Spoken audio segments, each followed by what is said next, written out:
he's known for a really fast play style, really aggressive. Yeah, he's aggressive fragger and takes risks. I definitely think that he's gonna shock the combining servers. He's gonna definitely make a name for himself. My name is Ben Anderson, and I'm from Washington. I don't know how to. I just messed that up so bad. My name is Ben, and my in-game name is Batman Booga. I'm 16 years old, and I'm from Seattle, Washington. When I'm in really important tournaments, I'm like chill, because I know I have to stay serious the entire time, but when it's like round one or it doesn't really matter too much, I kind of just do whatever I want. I'll like get balloons and just start flying in the air or something. I'll just have fun with it. I think a lot of people are just there for the money. I actually have a lot of fun when I'm just playing the game, and I actually really enjoy it, and it like motivates me. It's pretty fun. To be honest, I don't really think I'm naturally talented, because when I first started playing, for the first 2 years, I was like really bad. Last season, I took it a lot more serious, and I actually got a coach and stuff, which I think helped us a lot. We ended up finishing 5th in Major 1 Grand Finals. I just took time to become the best, and it paid off. Mainly, I need to work on playing a lot of like off spawns, playing arena, and just getting my aim the best, because my aim is not that good, and I'm also not the best off spawn, so I'm gonna work on it really hard. I actually think that this is actually like a blessing in disguise, that NA West and East combined, because now I can actually prove myself as a player, and that I'm actually really good, and I'm not just some like West player. So I'm actually really happy that they combined, because it's just overall really good. There's a lot of more options that you can duo with, and just more players, and it's just more fun. The first 2 seasons are gonna be pretty rough for me. I may not get uncontested anywhere that I land, but we're just gonna see how it goes. I think 2023 is my year to win an FNCS championship, finally, because I'm taking the game very seriously now. I'm going to be putting in a lot of work.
are back, and North America will continue right where it left off last week, with tons of great Fortnite action coming your way. A duo that had a great start to the season is Bugha and Threats. Showcasing their experience in the competitive lobbies, these guys are making it look easy. Question is, can they do it again tonight? The Canadians Pamstu and Thatch are here, and after a slow start to the major, now is their chance to seize the opportunity and prove themselves as worthy to the new NA region. Do they still have what it takes to top the leaderboards? Lastly, but not least, we have Canada and Aegis this week playing finally. Week 1 wasn't their dream scenario, and they have to earn some crucial series points tonight if they want to skip Surge Week and go directly to the Grand Finals. Tonight is the night for many of these teams as the race for series points is closing in. With only one more week to go after this one, many of these teams can't afford to miss out. Tonight is the North American FNCS.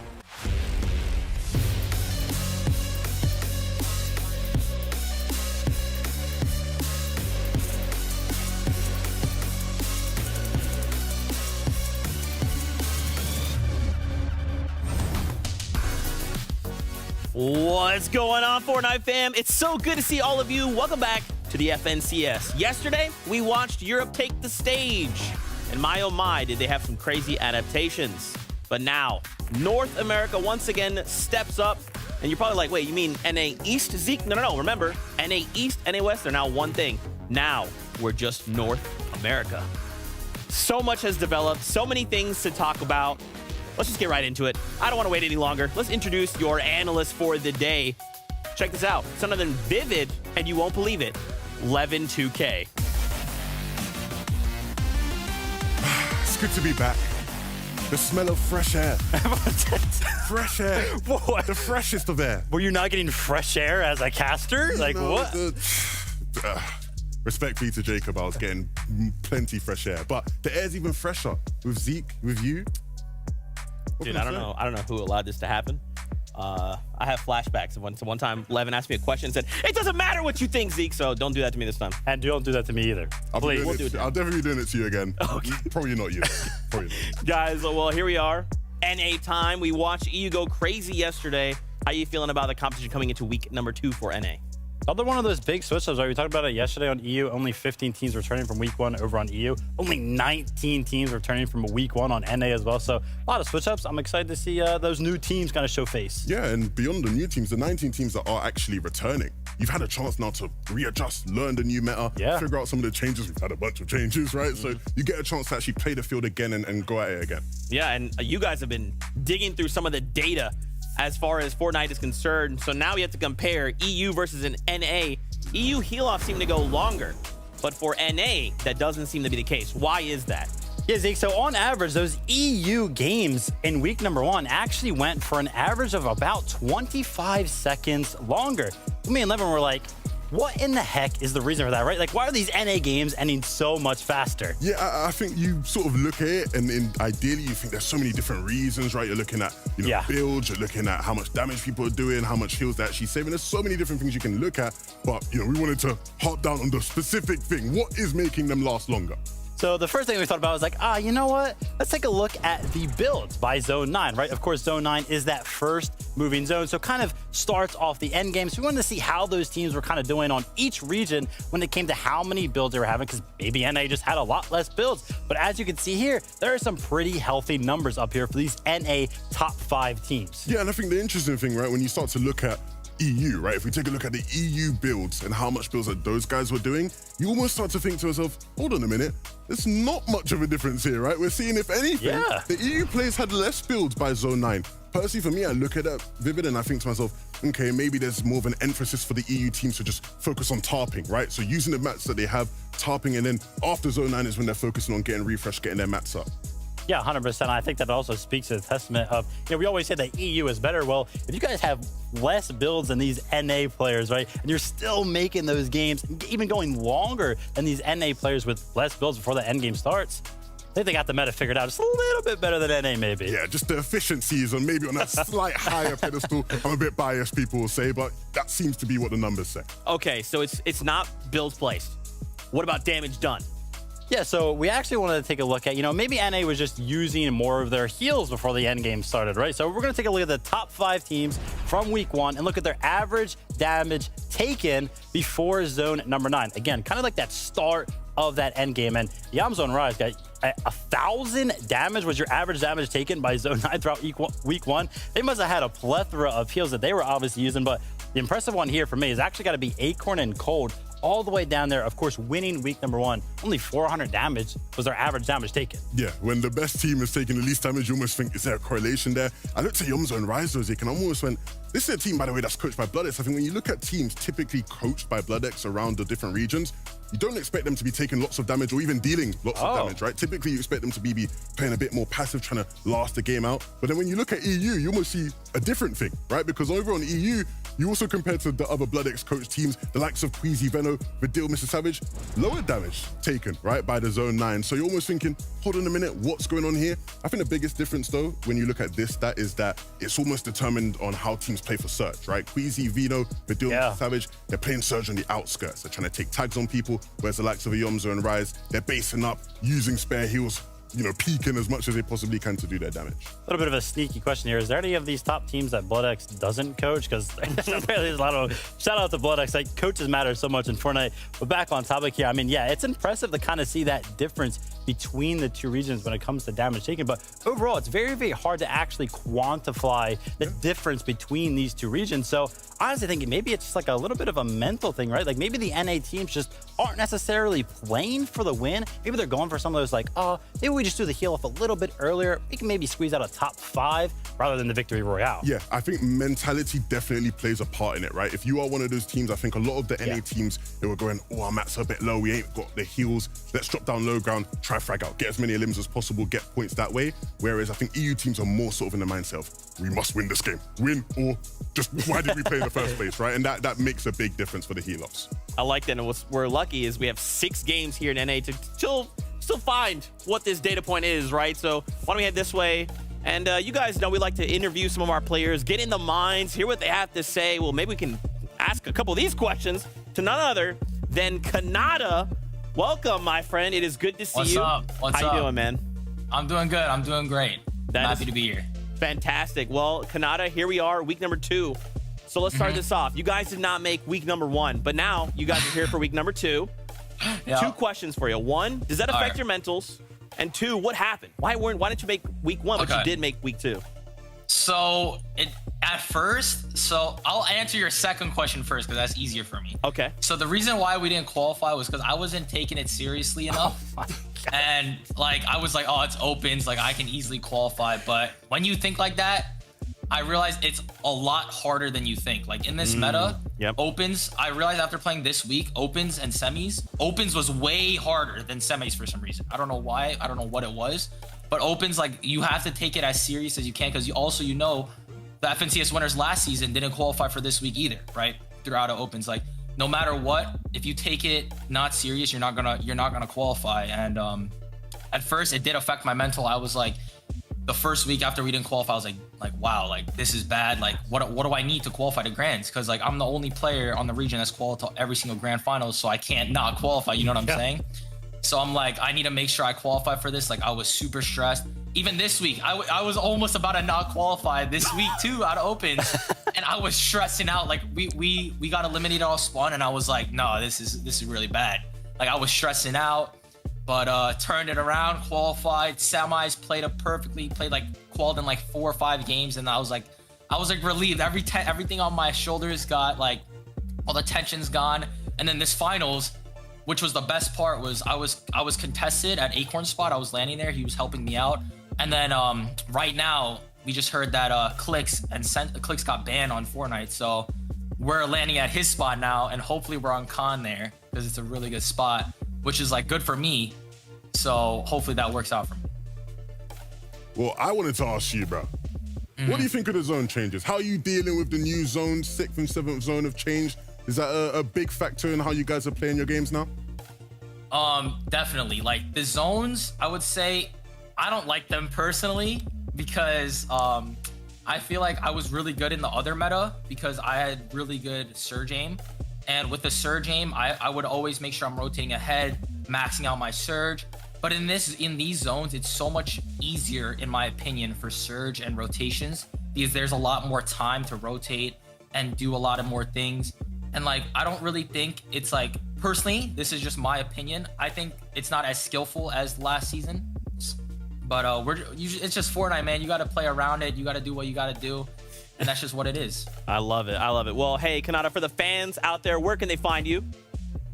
At Kanata on Twitter. That's my main like social media platform that I use, but that's it, I guess. Hey, man. Well, hey, thank you so much for your time. Best of luck in the games. Thank you. We'll catch you later. Thank you. There you go. Good old Kanata. We love to see him. So you guys, you did ask the question. 6 and 7 circle. They've changed. EU seems to have maybe adapted pretty quick. Do we feel like maybe NA will do the same? Well, you know, it's the funny thing, right? Of course, NA did happen yesterday, right? Which gives these NA players that are playing today an opportunity to actually VOD review how these EU games went yesterday. So I feel like they have a little bit of an edge, and they should definitely be able to adapt because they have that in the back of their playbook. Yeah, of course. If you're one of the NA teams, there's no excuse. No excuse. You've had the night to watch their games. I don't want to see anybody tweeting after, oh my God, these new zones are so hard. No, you had a chance to watch the EU Called teams. out. And to be honest, I actually don't really think it will play much of a difference, especially for the top teams. I think if you're one of the lower teams, you know, down in the leaderboards, you might struggle. It's a bit more strenuous. There's less space in the newer zones, right? And so you might get punished in that sense. But for the most part, I think most of the teams will adapt just fine. Okay. And I like this. One thing Kanata called out was the fact that a high-profile duo is not going to be here. Yes. Acorn and Cold. I'll be real, man. I've grown to start to love NA over the years. And I was really loving this duo. I was a big fan. And honestly, I saw they didn't qualify through the first round, by the way, the first round. Oof. And there was tears in my eyes. Tears in my eyes. You did hear Kanata say it, though. Yeah. It's so much more difficult now to qualify through that first round. And clearly, the best team in the region struggling with that. And we had a couple of those instances actually in that week number 1, right? We had Epic Whale and Reed that we missed out on as well, who, of course, is playing today. So I'm excited to see that duo. Of course, favorites coming in to this new NA server as well. And then, of course, we interviewed Kanata as well. So we'll see Kanata and Aegis for the first time in a finals set lobby this FNCS. So a lot of kind of switch-ups happening this week, combined with those zone changes, new teams coming in. Can't wait to see how it all plays out. And Vivid, you kind of came from that competitive background, right? So you probably can tap into some of that pressure that Kanata's feeling. What does that look like for him? Listen, I'll tell you right now, Kanata's been doing it for a long time, right? I did it for a long time. There comes a point where you're no longer nervous, right? You just sit there and you play Fortnite and it's all intuition. You just got to put in that time and you got to keep the right mental, right? Like Kanata went into it, he said, listen, I thought it was going to be easy, learned that it wasn't, reset that mental. He's here in the finals. Yeah, I think one of the best things I've learned from some of the top players in those kind of situations is that you can't go into the week thinking, oh my gosh, we have to place 30-30 to get enough series points to make surgery. No, you go in there, you play how you would if you want to play any tournament. You play for the win. And Kanata certainly was, he's got the biggest ego in NA, so I'm sure he'll be playing for every win possible. Okay, I like it. All right, well, hey, it's not just us who will be hanging out, talking about things Fortnite. We have 2 casters staying by. It is none other than Jacob PR and the best Taco. Wait a minute. Finally, somebody my size. You know, I figured it was only a matter of time before we finally had to settle the debate between 6 foot and 5'11".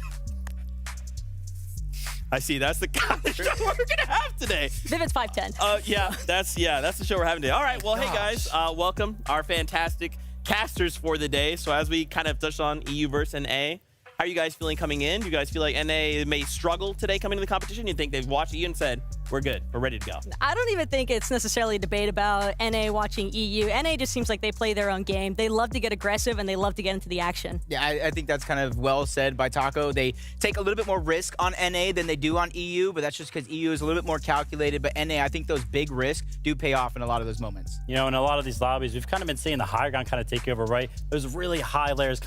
I want to see more of those teams do exactly what I have to do today. Look up, right? And contest that high ground. Kind of shoot some of those high builds out. Yeah, he's going to need a neck massage by the end of today, honestly. I certainly agree with that. I think we saw certain teams dominate height last week in NA. I think this time around, I want to see sort of more parity in that sense. I've always associated NA with being not just one team holding it, a bunch of different teams looking for it. Yep. Yeah, we'll have to see. Well, thank you guys. We look forward to hearing some of these incredible games casted. So why don't we just do that? What are we waiting for? I know what you want. You want some Fortnite action. I want some Fortnite games. So find your seats on the bus. This is the NA FNCS.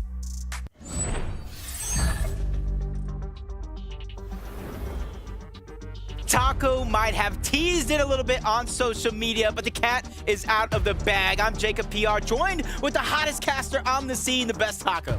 Hey, Jacob, I appreciate the introduction, but Levin's going to get a little bit jealous there if you don't watch yourself. So be careful here, because what I'm really excited about is how hot this action's about to be. Yep, Battle Bus is revved up and ready to go. And you heard them really break it down. A different change in some of these zones, but when it comes to the play style for some of these teams against the regions, it's just simply different. They're more aggressive. They're more sure of themselves in a lot of these situations. NPen Polarize is one of those teams as well. They're very, very confident in every move that they're made, and that's why they're no strangers to this triple contestation over towards Kenjutsu Crossing. Yeah, NPen already with a little bit of a love tap there on his landing. A bit unfortunate, but at the same time, it's the name of the game, Jacob. Everybody here just looking for their ample opportunity. Yep, Zyro and Yasir coming up from the former NA West region. They're some of the aggressors that I know they can be, but they definitely got their work cut out for them. And then you can see Polarize over towards Kenjutsu Cross. There's so many different kinetic blades around this area.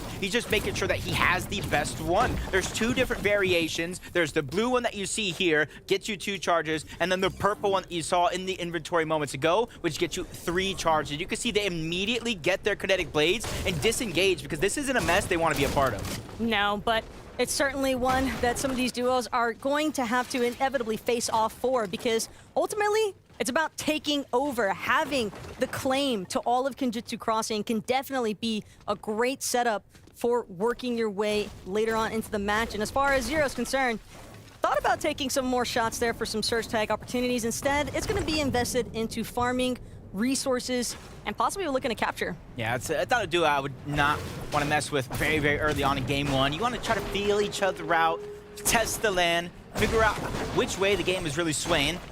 And in comes Cooper and Miro, landing here week after week towards the north side of Slappy Shores. For them, they know it's going to be one of those moments between them and the team towards South Slappy where they're not going to go ahead and play aggressive right out of the gates. They may trade shots, but that's about it at most. Yeah, but after watching quals from yesterday with Miro and Cooper, they've got to be feeling pretty good with everything. I mean, 7 matches, super early qual, doing fantastic throughout most of them, but now, you know, nice shots connecting onto Paper. That's going to bring him down to the halfway point, but it is going to be a bit of a retreat here for Kyo. He wants to make sure that he can pop a couple of those minis, get those shields replenished. Paper, on the other hand, did manage to find some regen of his own, but still has to be careful because he knows that accuracy was right for him. Yeah, very interesting situation for Paper and Shadow to even be in, because that team was one of the 3 teams that landed over towards Kenjutsu Crossing. They got pushed out by Zyro and Yasir and immediately have to take loot from elsewhere. As soon as Paper noticed that, they say this is too early to put everything on the line. We want to have a consistent game throughout the full day on today. So you can see them kind of biding their time. Day 2, just getting a couple of surge attacks before rotating out. Bylon Knifer over towards Citadel. Uncontested, so the only thing they have to worry about isn't going to be loot. It's going to be surge tags of their own. For sure, and as for Kanata, hanging out by the racetrack, heard it from himself on the interview, definitely enjoying that switch up in his point of view as far as the landings are concerned, but just doing what he can right now, I think, to try and make sure that his materials are as high as possible. Definitely seems to be enjoying the lack of traffic, though, at the racetrack. Definitely got to be enjoying that loot as well. And the spot he was at before was a little bit of a split drop. It was contested with one team directly there and another team towards the north. So a huge upgrade and a huge amount of space to really work with. But a team that we missed out last week, that 80 eliminations in round 2 this week, 30 more than the closest team. This is Epicwell. This is a team that is synonymous with the superstars of NA. And proud to kind of see them here on the big stage. We kind of talked about it a little bit. There was a couple of teams that just missed out last week. And again, it's not necessarily that they're incapable as much as it is that sometimes things just don't go your way. But seems as though a level of seriousness has definitely been brought here for week number 2. So you can see Bugha, Yaz actually investing in Kinetic Blade. Looks for a little bit of a more passive rotation away, but it's NPen who might have to look out, trying to take that fight from the lower ground. Yeah, it was just a bait right there from Yas, trying to make it seem like they ran away. NPen trying to cause destruction with the ODM gear, probably chopped down to his size. As he continues to move his way up, gets dropped down yet again. The shots are getting traded, and right now they're behind on damage against Zyro and Yasir. And that's why you see NPen. You see him trying to build himself real estate to work with. Like, MPen's got a lot of builds, but he also has that ODM gear, which can take care of these builds in an instant. It's going to be a nice piece up already. Good blow from that Havoc pump, but MPen still no knocks just yet. Debating, but it's Polarized who's actually going to be the first to fall, and this is an issue now because MPen, he needs to close. These guys, they've been teammates for so long. They know exactly how to play. When one's down, they immediately play that cat and mouse game to go ahead and get another elimination. That is a big team going down very, very early on in the game, and a huge amount of confidence for Zyro and Yaz going in towards the mid game. They got themselves Surge, and now they got themselves all that loot to work with. Just such a great job here from Zero and Yaz, making sure to fully pincer Polarized in the process. They've isolated him from MPen, and you could kind of tell in that instance that Polarized had gone just one layer too far away from his duo. So an unfortunate start here, but it is only game 1 of 6. As we tune in, Tavern goes down. And since I didn't see Nosh anywhere and there was no knock, you got to think that whole duo is sent back to the lobby as well. Huge fan of Turtle Tavern. Another one of those players that kind of welcomed me with open arms when I kind of graced the stage, but interesting position for Smite and Larssen to be in against Pump, who is kind of stuck towards the low ground with Trashy rotating. This could be their moment. They see them separating, and this could be their chance to 2v1. Larssen's definitely thinking about it. He wants to figure out where Pump's going to go next, and Pump, though, he seems like he's gotten the better end of this ordeal as Larssen immediately forced to retreat inside of this bush, gets a build-up around him, and a big bot will make sure that he's regened at least back to 50 shields, but still sitting kind of tight inside of that position. I feel like it's Christmas every time I get to see Bacon and Batman Booga on the stream. And he's kind of one of our most aggressive players throughout last week. 4 of the top 10 teams in round 2 are from the former NA West region, including this one here. And you see him in some of those pieces to kind of lead up into the show. He was kind of talking about it. It may take me a major or two to get a spot that is uncontested, but whether he's contested or not, I think he's doing such a great job staying ahead of the game. 12 splashes, trading shots. He has the shield keg, very little to worry about. Right now, all they're really looking for is Surge and getting those tags against other teams in the lobby. Doesn't seem as though he's the only one that's looking inwards, though, towards Shattered Slabs.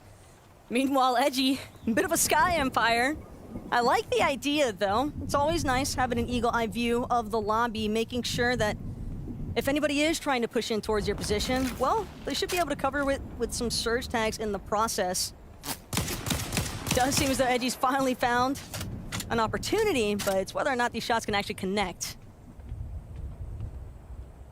You can kind of tell, just on that bottom right-hand corner of the minimap, you kind of see the edge of the zone, which goes to show they're possibly trying to gatekeep some teams out. That's how they're planning to get their Surge, but it might be a little too early on in the game for that one to come to fruition. Aviv and Skittles, kind of the leaders of Brutal Bastion, taking down Chubbs, going down to the zone, though. That leaves Aviv in a 1v1 situation. You can see the key is on somebody's inventory as well. Instead of going and putting all into a 1v1 scenario, you can see what Skittles has in mind, dropping the splashes, trying to keep them alive longer. Bryce realizing this is going down. He goes for the refresh, giving himself 4 HP to work with. Steve is just not backing down. Gets the piece control on the side of Bryce, which is huge. You can see him throw in, scavenge up what little loot he can. You can see he's very, very low on builds. But Bryce, he wants this. He doesn't want to continue having to play the runaround here. Nice opportunity, though, just to find himself even healthier. It's going to be the ODM gear straight into Aviv's box, but Aviv managing to build out just in time, forcing a small room to work with, but that HP is not exactly the dream situation here, and Aviv will wind up being eliminated in the process, but Bryce still has to now collect that reboot card for Chubbs and look for an opportunity to bring his duo back into this one. It really seemed, though, at the start of that, Skittles, I think, really thought he connected the first time with that shot. That look back, I think, was the instance that really split the fight apart. Yeah, just real game-changing plays coming out of that one. Because typically, at least last week, if there's any sort of evidence on there, it was Aviv and Skittles time and time again. They left Brutal Bastion with all that loot, the Mythic Havoc, the Slurp Juices. Now with them going down early, they're going to have to think about how they're going to bounce back. Rokane and Vert, they're just trying to move closer and closer. And you can see on the minimap, Weapon Cache, something worth fighting for. On the other side, you got to imagine Bucky and Okus might be sharing that cache, so it might be a race to who gets there first and who positions better out of the two teams. Booga and Threats, on the other hand, They've got plenty of loot surrounding them, although they are going to spend a little bit of time here inside of the Storm. Don't think it's really going to have too much of an impact against their Storm Surge overall. And those 2 E limbs that they've collected together also maybe an indicator that they're good to go on damage. Playing towards the outskirts of the zone with damage. It's got to be a good position for them. As Epic Pros in an even better one. They're able to get the knock, 2v1. All it takes is a few seconds of separation for a duo to really advance on that position. And now you can see with all the confidence in the world, bulldozing their way, taking down the full team. That one's going to go ahead and finish off. That was Day of all people going down. And I thought Day was having a resurgence this season, but a hiccup already in game 1. Sometimes the first one doesn't always go the way that you had envisioned it, but again, there's always 5 more games for Day to make his name known. And the reason why he has so much respect on it, I think another player, though, that's definitely garnered a good bit of respect over the past year, Muzz. And he's honestly just trying to do what he can to find his Surge Tag opportunities. Yeah, you can see him looking on in the distance. When it comes to his loadout, he's set up pretty well. If it does come down to a heal-off, 2 different win conditions being a possibility. You saw most damage taken by Yamzo and Rise. And they're a team that last season, slowly but surely, moved up the ranks, going down early in that final game of Major number 1. Cost them that top 2 position on the leaderboard. They were still able to walk away with the top 5, but for them, that's not what they want. They want to go ahead and advance to that global championship at the end of the year. And same could be said for everybody in the lobby, including Slacks and Nut, who's just trying to gatekeep these teams out. As the zone continues to pull towards the south, continues to pull towards the west, that's where it's going to get congested. And this is almost looking like free real estate right now for Nut in terms of being able to apply some good damage here, maybe even look for a couple of knock or elim opportunities. And directly below him, 2 duos. If he's up for the challenge, and as for Jamper and Cam, they've got a pretty tight position to work with here. It's not going to be easy, especially having to work their way up that cliff face. You can see them churning around big pots. Rift Island's finally going to spawn. You can already see who's going to be the first team to try to claim that position as their own. That's Zuki's and Landjock. They're going to be the first teams high up on that mountain, but slowly on the right side is going to be Kanata and Agers. You kind of hear them talking about their experience through round number 1 in that last week. Didn't necessarily take it serious. This time around, you can see everybody changing up their playstyle, changing up their outlook on the game overall. Well, look, Kanata and Agers, they've got to put some hustle in their step if they want to stop Landjock and Zooks from claiming Rift Island. Because those overclock pulse rifles are always a beautiful bounty, but for Epic Will right now, he's just trying to not get too pieced up in the process of rotating a bit closer to the edge of zone. Decent amount of space to work with, though. Yeah, you can see the loot. They land towards Mega City. Just like you saw Bryce and Chubbs get the vault over towards Brutal Bastion. They get it there, so that's why you see the Mythic Havoc pump. You see the Slurp Juices. Frost, Let's. Judging by no Mythic Havoc pump and the Slurp Juices, you gotta imagine they got themselves a weapon cache along the way. Ooh, and some damage to stay well above the damage threshold. And you could see him kind of in motion, his thought process. I got the damage, now it's trying to finish it off. I don't want to let it go to waste. Wow. ODM gear, maybe not as quick as he would like it to be as far as rotating in, and in fact, going to be halted in his tracks. Has brought in the attention of another party, and that's not the kind of attention that you want to keep on yourself, Jacob, because now it's all about Frost and his odds of survival here as he's forced to actually expend one of his Slurp Juices. I don't know which one of the players out of the duo that was. I think it might have been Epic Bros. You can see him Kinetic Blade on over, trying to take the high ground away. Realize, hey, this might not be what I wanted to do as the zone continues to pull, as he backtracks in his spot. Another weapon cache up for grabs for Frost and Let's, trying to recoup what they just lost moments ago. Even though it isn't the gold one, it's something better than nothing in a lobby this stack. And sometimes you've got to make something out of nothing. True. In their situation. And now for Jamper, seems like he's not fully certain of just how many players might actually be behind him, considering the shot that he just ate, but we'll invest a couple of chug splashes and continue to survey the area. It's a decent setup, though, for Jamper and Cam, playing right here on the edge of zone, but they still need to keep trying to push inwards, trying to find that ideal positioning. And for Bacon and Batman Booga, this is definitely ideal when you got a little bit of high ground to work with. Yeah, no matter how aggressive they can be in some of these games, they find themselves getting the eliminations too early. And what I mean by that is because the players don't have shields. They haven't had a chance to loot up. So even though in most cases they do find eliminations, they're always kind of there on the line when it comes to Storm Surge. Barely 100 above, so you can see them rotating with that being one of their main focus. Day and Shore, he's back at it again. He gets tagged down low. Medmist is going to be forced out. Jamps is here along with G Money. They're trying to take that piece control and kind of bulldoze their way in, closing the distance between them and Day. But Shore's going to be the first player going down, bringing it into a 1v2 situation for Day. But if there's anybody who can do it, it is going to be him. But I might have spoke too soon as they both get sent back to the lobby. Good stuff, though, from Champs and G Money. I'm sure that they're definitely happy about everything that they were able to just acquire there with those couple of refreshes, because every little bit of shield and resources counts at this point. A lot of this, Jacob, honestly feeling like calm before the storm. Yeah, while some teams here are struggling for Surge, others may not be. So I go ahead and throw it on over to SBG to let us know how players are handling Storm Surge. So there's no free rides in Fortnite. You have to get damage done. And this season, we've seen a lot of teams doing these really tall bases. If you're just watching the game, wondering why is everyone built up so high? Well, it gives you vision on the entire area around you to get that damage. And we see multiple different teams, multiple different players building these positions and then looking to get tags with the red eye. And they've just been nailing Surge so far.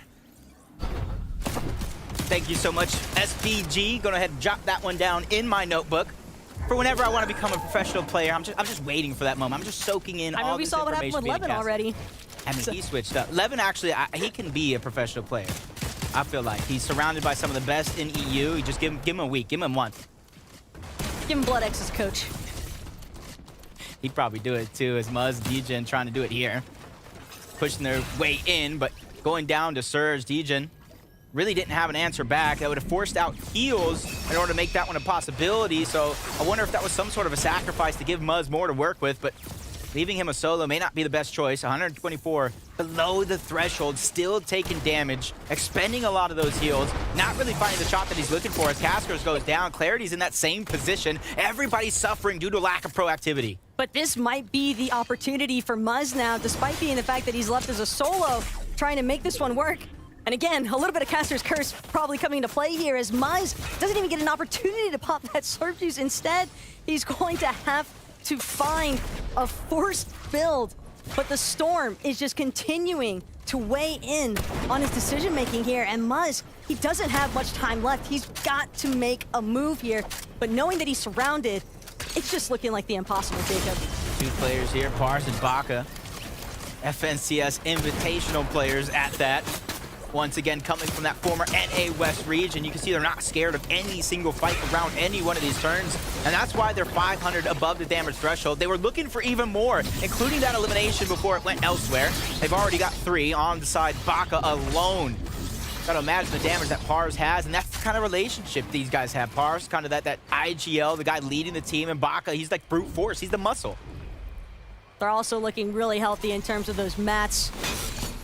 Initially, fully maxed out. Paper, on the other hand, he's just happy to be into the zone finally and not having to worry as much about taking some of that tick damage in the process. Medkit will be utilized, but this downtime spent, you can tell these players, they're trying to find the rotations necessary because they want to get positioning, and it's just not coming easy for anyone. Yeah, definitely going to be one of the harder rotates for the majority of the lobby. It's about 5 teams sitting comfortable inside of the zone. For players like Slack, without a teammate, 73 below the damage threshold. He's going to expend every one of his heals. 73, that's a good tag. No AR, any type is going to do it. Not even the red eye. Maybe the flint knock if he can get a cheeky shot off, as Cooper and Miro knocks everybody down to size. Elsa and AV, they're both under pressure as well. Even though they're 162 above the damage threshold, they tend to take advantage of a weak Slacks, and they do almost to perfection. But they put themselves in a position here to where they are now the focus of the lobby just by a little bit. That 2v1 scenario, you can expect that to go into Silver and Elsa's favor almost every single time. Rexo and Sears, on the other hand, they're just trying to chase along the edge sides right now, Jacob. And with 400, nearly 400 damage above, they're definitely in a much better spot, have a little bit of wiggle room in terms of not necessarily being forced into these instances of aggression that we have been seeing for some of these solos and duos left standing. Some nice shots being connected as well there. But it's G-Money and Champs.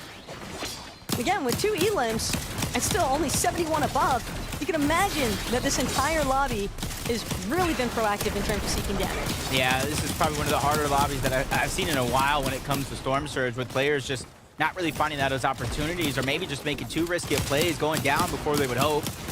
G-Money and Champs are continuously looking. Even though they're 120 above the damage threshold, they're not comfortable at all. They know at any moment players can go down. That threshold could turn, but talk about turning. They turned the wrong corner. They go down. Champs let him kind of lead that one first, and that was basically his saving grace, but he peeks again. Bot takes him down, and what a huge play to get that refresh. It really looked as though they thought they were the only ones lurking around, crouched on that ultimate low ground, and yet you can never feel safe inside of the zone whatsoever for that exact reason. And now Bucky, Ocus, Bucky actually gonna opt to pick up the ODM here for good reason. I mean, when you don't have a kinetic blade and you know that you're about to approach the moving zones instances, you gotta work with what you got. Yeah, anything is better than nothing here. Zone finally gonna move, and 50 seconds for teams to find their spot inside of the zone. Luckily for a lot of these guys, they've already rotated, done a lot of the work up until this point. Just like Bucky and Ocus, 200 above at this stage in the game. That's more than some players that we've seen struggle just to get to this point, as AV goes down to Let's, who's still doing a good job here, picking up points after points, damage after damage to get themselves a nice, comfortable spot, just like Jamper and Cam. But even if you have a nice spot, if you don't have many heals, that could be problematic. Now, I can't speak for Jamper necessarily, but only 5 minis here for Cam leads me to believe that he's going to have to try and find a refresh elsewhere. Bugha, on the other hand, sitting in a slightly better position, I think, with those 4 chug splashes. But again, when you think about the duration that some of these endgame heal-offs can actually take place, I don't feel as though any of these players are really feeling that fantastic about having anything less than maybe 2 pizzas at this point. And they're just judging by the zone alone, these players don't know how lucky they might have just gone. If that went to the north, if that went to the northeast at that, there's a huge mountain, literally, that they would have to climb. Larson and Smite, you see them peeking through. Quickly edited, resetting that to try to give them as much visibility as possible. Bucky doing the same thing, but chopping down the tree right in front, letting him know that if anybody crosses his path, that's who he's trying to take those shots at. Always nice to have good visibility, and right now what Bucky sees is that Pars has a bit of a building here up at the top, but Trashy, Pump, looks as though they want to try and challenge the high ground. Pump just slightly short, though, making it all the way up. Agers and Kanata as well going to eat a couple of pump shots there from Pars. And now Pars just looking to find tags wherever he can. But with so many builds, Jacob, it's going to be a while before anybody can challenge that Sky Empire. Yeah, but a team that is ready to challenge either the high ground or the low ground. Epic, well, and Reet, one of the best controller players in the world right now. One of, because there's so many players really lighting it up. Kanata as well, along with Agers, newfound spot over towards the racetrack. Faring very, very well, still having those 5 splashes, depending on if they have game time or any augments that you typically see here towards the end game. They're in such a good spot, depending on where this next zone does pull. You'd almost see the cogs spinning there in Kanata's mind in terms of deciding where to go next. Miro, on the other hand, as far as he's concerned, he just wants to go up. He wants to try and get more visibility of this lobby and see where exactly he should try and carve out next. Cooper and Miro, though. Cooper possibly holding a little bit more splashes, I'd hope, than where Miro was standing, because he just used his last one. Yeah, I gotta hope, pray. Baka and Pars, none of that, though. They're the players that are high in the sky. They built themselves layer upon layer to get that and hold it as long as possible. No one really able to take notes from Vivid and really look up like he does to Levin. If anybody can able to do that, that's going to force them down right into their hands to where they're going to have to kinetic blade to safety. And you see there's no other high layers into the distance, which means they're going to be dropped down to size. I almost don't blame these players, though, given how much congestion is actually taking place in a lot of these mid and low ground layers. There is just so much to work through to try and actually take in. And now for threats, next to Bugha, I like how they're working side by side. They don't want to try and overextend here, because you never know which box might actually have more than just one player in it. You see, have more than enough heals to make this a possibility. Nexi goes down. That's Epic Well's on the hunt. Valuable loot. for their end game. A weak Rise on the other side, only if he knew it, as he sneaks up on a whole nother team, peeking through the cone. You can see him going up a whole nother layer. There's so many players congested towards the low ground. He wants no part of it, and Adrian goes down, leaving all the pressure onto Kanata, one of Fortnite's best solo clutchers. Kanata, he only has 2 splashes left. If he wants to play heal off, he's gonna have to try and find the refresh down below, just like Cam just did. Seer is going to find himself waiting for the next battle bus, but for right now, Cam still only has those 5 minis at his disposal. Epic Whale, on the other hand, a beautiful refresh, and Kanata no longer having to worry about playing as a solo. Gets denied that top 9. Chubb surprised. We saw them already win off the spawn over towards Brutal Bastion. That's how they would get the Mythic Havoc, and they use it to take down threats. Bugha's partner goes down. He's stuck as a solo. Bryce and Chubb playing like they're solos, separated too far, just trying to stay alive. Anything that they get their hands on at this point, even if it's just one slice of pizza left over from somewhere else. Jamper finds Zuki slipping. That's a huge refresh for him in his game, because he doesn't have heals, so the siphons mean so much. And Jamper, he's able to actually find another one. And now it's just Chubbs, but Chubbs, he doesn't have the HP to play with. It's going to be Jamper with the ODM gear, but Epic Whale will make sure that he can't continue. It's an ODM gear again to safety for the time being. He needs a splash. He needs to pop the Slurp Juice. Pars is on the hunt. Baka has the high ground. He has all the heals. This is where the heal off is going to begin. 5 teams still alive. Nobody really has that upper hand when it comes to Baka and Pars. They're on the hunt. Back to the vault towards Shattered Slabs, hoping anything is left over. Pam, he's going to use the last bit of corn. Apples, nothing's left. Epic Whale might have the best chance to take it all. A few slices of pizza. Slurp Juice in action. Redux taking Storm Sickness. Baka runs out of time. Pam runs out of time as well. Epic Whale from missing week number 1, advancing to the finals, taking the game. That's a way to make a statement. He might not have been here for week number 1, but as far as week 2 is concerned, game 1, that's entirely Whale and Reed. We saw in EU yesterday with some of our teams, and we're seeing a repeat here today on NA. Teams that missed out on that chance in round number 1 last week, coming out with vengeance, coming out with a fire. And this is a championship caliber team, Epic Whale and Reed. This is what I came to see. And this was just absolutely criminal from Epic Whale. From box to box, he was just not missing a single shot with that Mythic Havoc pump. And that's exactly why, when you're thinking about players in the lobby that you don't want to see with those Mythic weapons in their hands, it's going to be Epic Whale and Reed. Did you see what he did? Y'all see what Epic Whale did? He said, Reed, I know you're down. I know you sacrificed yourself. I saved you half a box of pizza for later. Very nice plays by Epic Whale there. True friendship, if you think about it. Yep, but we know who's more likely going to be in first after that one. NA West on top on this combined region. But where do the rest of our competitors lie? We're going to go ahead and throw it over to Zeke, Levin, and Vivid to break it all down. There they are. There they are. Really, Epic Whale Reed, these duo from NA West Pass decided game 1. Why not? You know what? The first time we make it here, let's just go ahead and just make sure. Let's make a statement. You know, we're still the best. And it's in Epic Whale, and especially Reed fashion, right? On the low ground, box to box. It's like their comfort zone. It's kind of like what you try to avoid, right? If you're playing like me, right? Trying to play pass. If you don't want to go for those refills, don't want to go for the engagements, they're like, nah, let's take some of these walls. Yeah, look, I thought it was such a shame we didn't get to watch them last week, and all the hype coming into this one about will they be able to show up. I think everybody looked at the NA West teams coming into the new NA region and thought, obviously it's going to be them to show up, and finally they're showcasing why they are so revered. I think the big thing here is, from way on, you could see they were going to be the team ready for the heal-off. But usually in those kind of situations, when the team has so many heals, you're thinking, okay, these guys are going to be heal-off contenders. Yeah. You think they're going to play passively. These guys were just fragging out. They didn't really care. They said, we're going to clear out everybody and then win the heal-off as well. I love that extra element that you kind of pointed out there, right? It just speaks volumes as to how comfortable they're feeling in this lobby.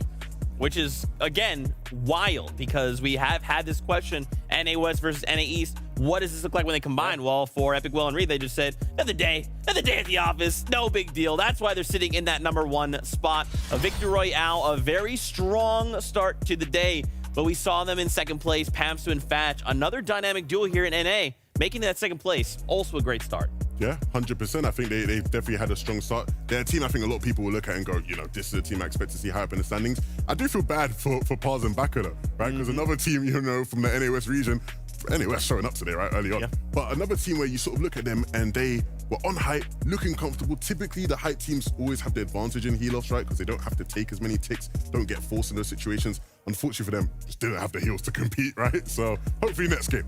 Yeah, advantageous position for them, but somebody who had their back up against the wall and prevailed regardless.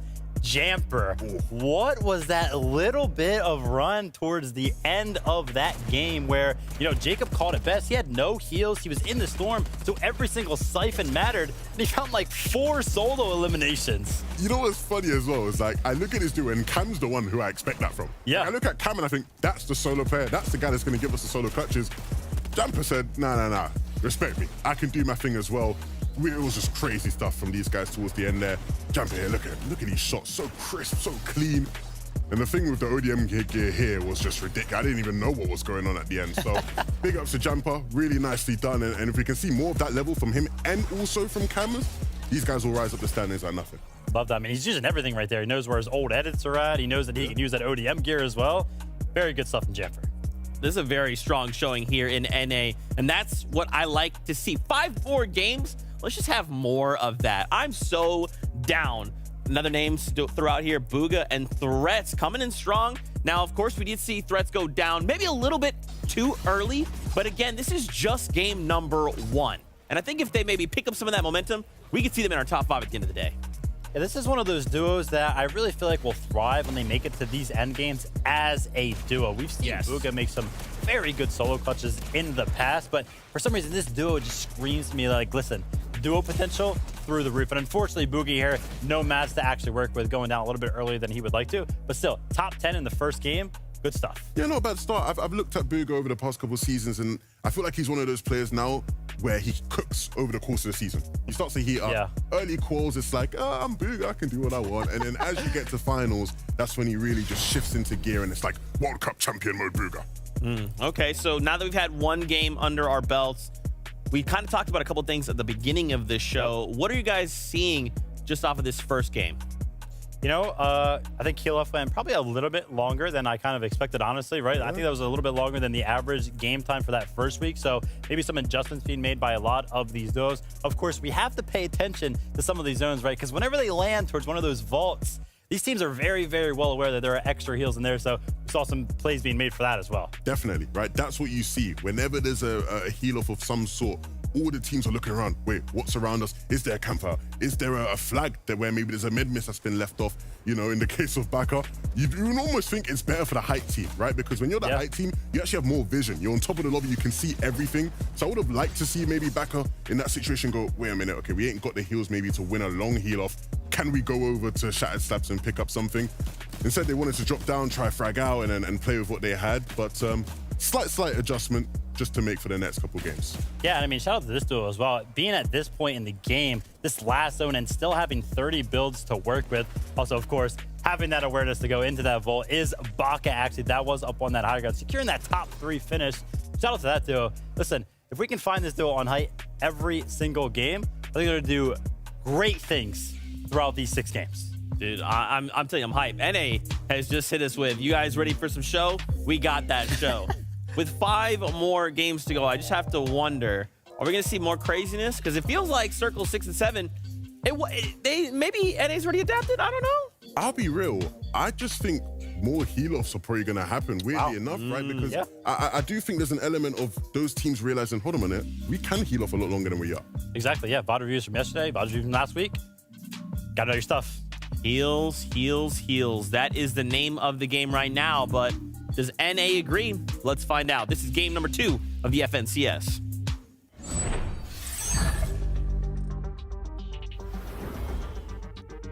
From one game to the next, adapting is a must. And for the analysts, I think they hit the nail on the head. Being able to VOD review and kind of realize your mistakes is huge. But see, they're talking about heals, and at the same time, the only one who really looked like they had many heals left over by the end of it all, Jacob, was Epic Whale. And see if that trend will continue with the Battle Bus being ready. These players better hope they're just as ready as can be. And I think that's actually another point to kind of harp on coming into this one is NA, I was kind of talking about, they were just more risky. They're willing to take those plays. I think this week around with the VOD reviews, they're not so much wanting to make those same risky plays. They're trying to save those heals for the inevitable heal off at the end. But unfortunately, I think for a lot of these teams, they were forced into some of those moments of desperation, instances where they had no other choice but to try and overly aggressive the challenge. NPen, probably a little bit sore about that first shot not being able to fully connect. No worries though, because Polarize got the backup covered. One elim already claimed by NPen and Polarize at Kenjutsu. Yeah, just trying to cut off exits. Don't give out any options. Great defensive wrap coming out from NPen, sensing that one coming from around the corner. Especially since Polarize already had that additional angle, and you can see their opponents just immediately going up a layer as well. That's the tricky thing about fighting here in towards Kenjutsu Crossing. There's so much space to work with that even though they did already take down Zyro, Yas is still there trying to get that reboot card, scavenge the loot, maybe even leave with a kinetic blade. A few slap juices though, gonna help out NPen as far as farming and rotating is concerned and challenging, but Yaz still lurking. Even as a solo, being one of the only players here at Kenjutsu with full shields can make a huge difference. But it's the Auto Maven that I have concerns over, because Auto Maven versus those Havoc pumps, Jacob, it usually tends to go one direction. Yeah, right now he's just kind of biding his time, being patient as possible, even waiting for this fight to break down. As soon as he hears those shots, that's when he's beginning to be active. But NPen trying to finish it before it even really begins. That first elimination is going to be cleaned up in the blink of an eye. Great shots being fired back and forth, and a little bait and switch coming out from Polarize and NPen as well. But they took more than enough damage than they feel comfortable taking. That's where they're trying to be stable, stop themselves in this position. But Polarize gets ahead of himself, finds out Yas slipping, and takes him out, sending the whole team back to the lobby.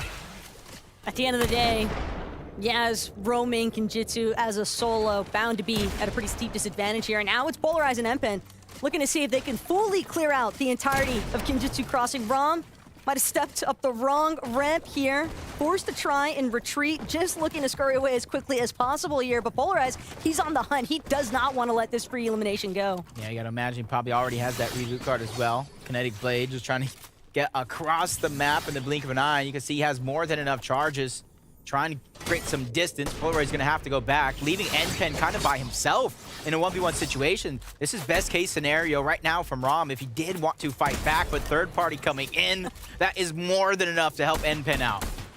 Quite literally nowhere left to run here, as NPen making sure to return fire, just so he has a little bit of an opportunity. But over at Sloppy Shores, south side here, Moo, Controller, they've got their Bray locked on tight. Sweezy gonna be the first one to be knocked. And a clean duo elimination here for Moo means that that south side Sloppy Shores, those buildings, those are theirs. Yeah, and you can see with a couple of teams kind of not making it to this round, Acorn and Cold being one of them, that leaves that spot open towards Sloppy Shores, to where you might not go against Acorn and Cold in the FNCS major finals if everybody makes it there, but you're just trying to take advantage round by round. Coop's gonna go down first. Toxie and Botify quickly take him out, but in comes Pars and Baka. They also land towards the north side. ODM geared to perfection. Bot is under so much pressure, 48 HP, doesn't even get time to use the minis. Baka's trying to break through on one end. Pars gets the first down on the other, and now they have a 2v1 situation, and they clean it up rather easily to go ahead and get 2 more eliminations to their total. Pars just looked like he didn't even have to break a sweat for that one. That was just clean play. And ODM gear, I mean, you can see just how quickly things can get so chaotic. You just don't even have room to breathe when your builds are just being instantly destroyed. Yeah, especially if you don't really see it coming, to where you might not even have builds there. You just immediately get tagged up, and then you're kind of stuck panicking, not knowing where it really came from. Pamsu and Fast don't have to have that same worry, though. They kind of get frenzy fields, mostly uncontested. You might have some scavengers trying to steal loot towards the outside. This time we turn in, though, Larson and Smite trying to take down Nosh and Tavern, and again, the struggles continue. But for Larson and Smite, a team that kind of went separate ways after the FNCS Invitational, realized, hey, we performed so well together, it's time to reunite for FNCS Major 2. Is there anything worse than experiencing getting emoted on after you've lost an engagement? I mean, maybe if you're trying to play Hayloft and you go and try to get a med mist and it only has 10 in it, I think that'd be a worse feeling. Nah, maybe getting emoted on. You're right. Rexo and Cyrus here. over towards the outskirts where Zukis and Landjock typically land. DeQuinted over here going up against Trashy and Pump. And this is where you're seeing a lot of these conscientious decisions being made from a lot of these players here in the lobby. They're not afraid to kind of get close. They're not afraid to pop a couple of shots, but once they're not in the best position that they feel that they're in, they immediately disengage. And Trashy and Pump, though, they are a duo that is more than comfortable when it comes to fighting. And they want this opportunity. They know that they can build some good surge here if Sanito and his duo aren't careful. Bugha, on the other hand, hanging out over by Steamy Springs. And it seems as though Bugha just trying to get a good line of sight into Mega City, see if there's any openings for him to try and look for some Storm Surge tag connections here, Jacob. But at the same time, I like the initiative. I like the way that Bugha and Threats tend to split up and basically distribute the responsibilities of farming resources. Yeah, information for an experienced team like that as well is going to be key for their success. And we saw them with the loot last game. Saw them pick up a huge win after missing week 1 of the finals. You're seeing how they're getting themselves revved up and ready to go in these positions. Kind of trying to be one of the last teams standing. And that's the situation they put so many other teams in. Who is brave enough to challenge Epic Whale and Reek? As of right now, only Haikard, but that's because he's forced to. Vault key card, though, going the way of Epic Whale and Reek. Could be problematic for some of these other teams. Landjock, on the other hand, he's got whole problems of his own with 2 duos surrounding him over in Frenzy Fields. Stuck inside of his box for the time being. Big Pot, though, sure to get him back up to a nice fighting range of shield. Campstown Fatch, on the other hand, they certainly still want a piece of the action. They definitely still want a piece of Landjock. And for a lot of these teams in general that are landing on the south side of the map, this game we got a little bit of a north pull, maybe a little bit of an east lean on it at that. So you can kind of predict where the next couple of zones are going to go. Trying to stay ahead of everybody else is going to be the name of the game, but you got to watch out for these huge towers that are built up in the sky where a lot of teams try to gatekeep these players out. That's how they're getting these surge tags. And for Caskers and Clarity, not the most fun time in that last game. Surge was a huge problem for them. Part of the reason being over here at Breakwater Bay, you can see not a whole lot to work with in terms of finding other duos nearby to look for those damage opportunities. Clarity, slightly lower ground layer, trying to scout it out. Miro and Cooper, on the other hand, from the north side of Slappy Shores, they've taken note of a couple of these duos still hanging out on that south terrain of Slappy, and Cooper and Miro, nice advantage here with the ramp as well. Yeah, I think they're trying to utilize the distance and the pull on this zone, try to get their surge early on so they don't have to be scrounging and fighting for it when a lot of the chaos ensues later on in the game. Knifer and Bylaw trying to do the same. We talked about the scarcity of opportunity when it comes to being able to get these surge tags over towards the Citadel, and they end up in a box fight. Not the position they want to be in, but sometimes you got to take what you can get. And for Knifer, he's doing exactly that. That's why you see the pump charge shotgun in hand. He's going for broke here, and it's got to be better than some of the other loot that he did find. Knifer also trying to convert as much of his building to his own builds as possible, but has seemingly drawn the attention of a duo a little bit further out here. Is now Epic Bros Byla still chilling a little bit underneath, but Knifer's got to be careful. Doesn't want to get too far split from his duo in the process, because when there is another team nearby, it makes it too easy for those isolation scenarios to turn into an elimination. Yeah, we know that all too well. All it takes is 1 second, one misstep of being separated from your teammate, and the duo team strolls along. They see you're by yourself, and they immediately try to go ahead and break in. But there's so many players in this game that need to make some adjustments after game number 1. I'm going to go ahead and throw it to SVG, the analyst I trust, to break down one of those teams. So we're seeing teams make adjustments both from earlier in this game, or earlier last game, and then last week. Batman Bugha and Bacon had the most elims last week, and were playing super aggressive. This week, they noticed they stalled out in the back half because of being too aggressive, and they're backing off of fights, playing more passively, trying to get to that end game. Always appreciate the insight from the wonderful mind of SBG. And as he was talking about, Jacob, adjustments are not easy. Yeah, not in a stacked lobby like this. Sometimes you have no choice but to make adjustments, but your options get limited depending on who's landing around you, who's having a hot performance on the day. Bugha and Threats just trying to rotate. 17% more distance travel than any other duo after game number 1. It almost looks like that trend is going to continue here, depending on where the zones continue to pull, but they got to be careful because as the zone shifted so far up towards the north side of the map, that makes the south portion, which they're coming up to, so congested compared to any other side. Also makes that ODM gear a little bit more treacherous to work with because having to hook onto something just makes you an even easier target in comparison to the Kinetic Blade. But I'm sure that that's something that these players can always keep in mind. Cam and Jamper, on the other hand, though, they've got to be feeling pretty great about this positioning. Cam already finding some openings, but it's Salco who's actually in trouble here. Finds a player completely off guard, and it's going to be Tahi immediately eliminated. Thought he was looking at the map for a second, wanted to pull out a build, but doesn't have any tricks that he could possibly pull out to prevent himself from going down there. Yep, that's a great start for them here in game number 2, Salco and Evo. One of the few teams and players making it on over from the western side of NA. And you can see that's our 5th place team. Nexi and Redux going down. Going into this, they were tied with Rokane and Vert, which just kind of leaves them an opportunity to kind of separate themselves from everybody else here. And you can see 58 into that top 5. 30 points so far, though, for Duke and Edgy. Not too far off for them. If they can continue to have consistent performances, progress each and every time, it's great.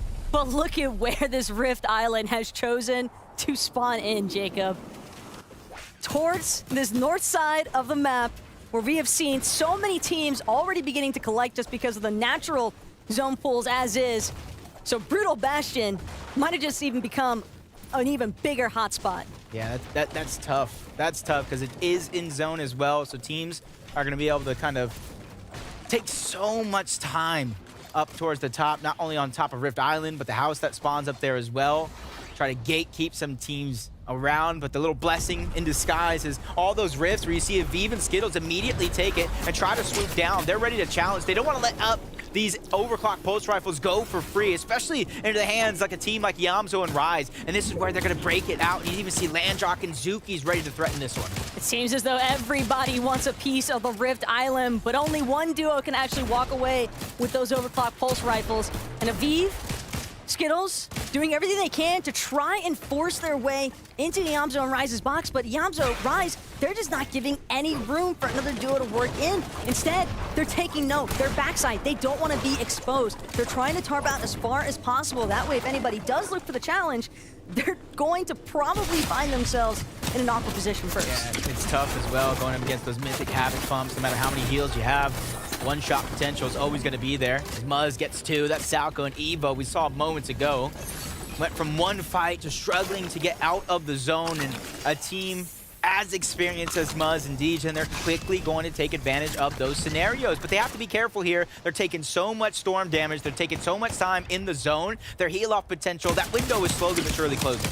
That engagement also seems like it might have cost them a game time augment that could have been saved for later on.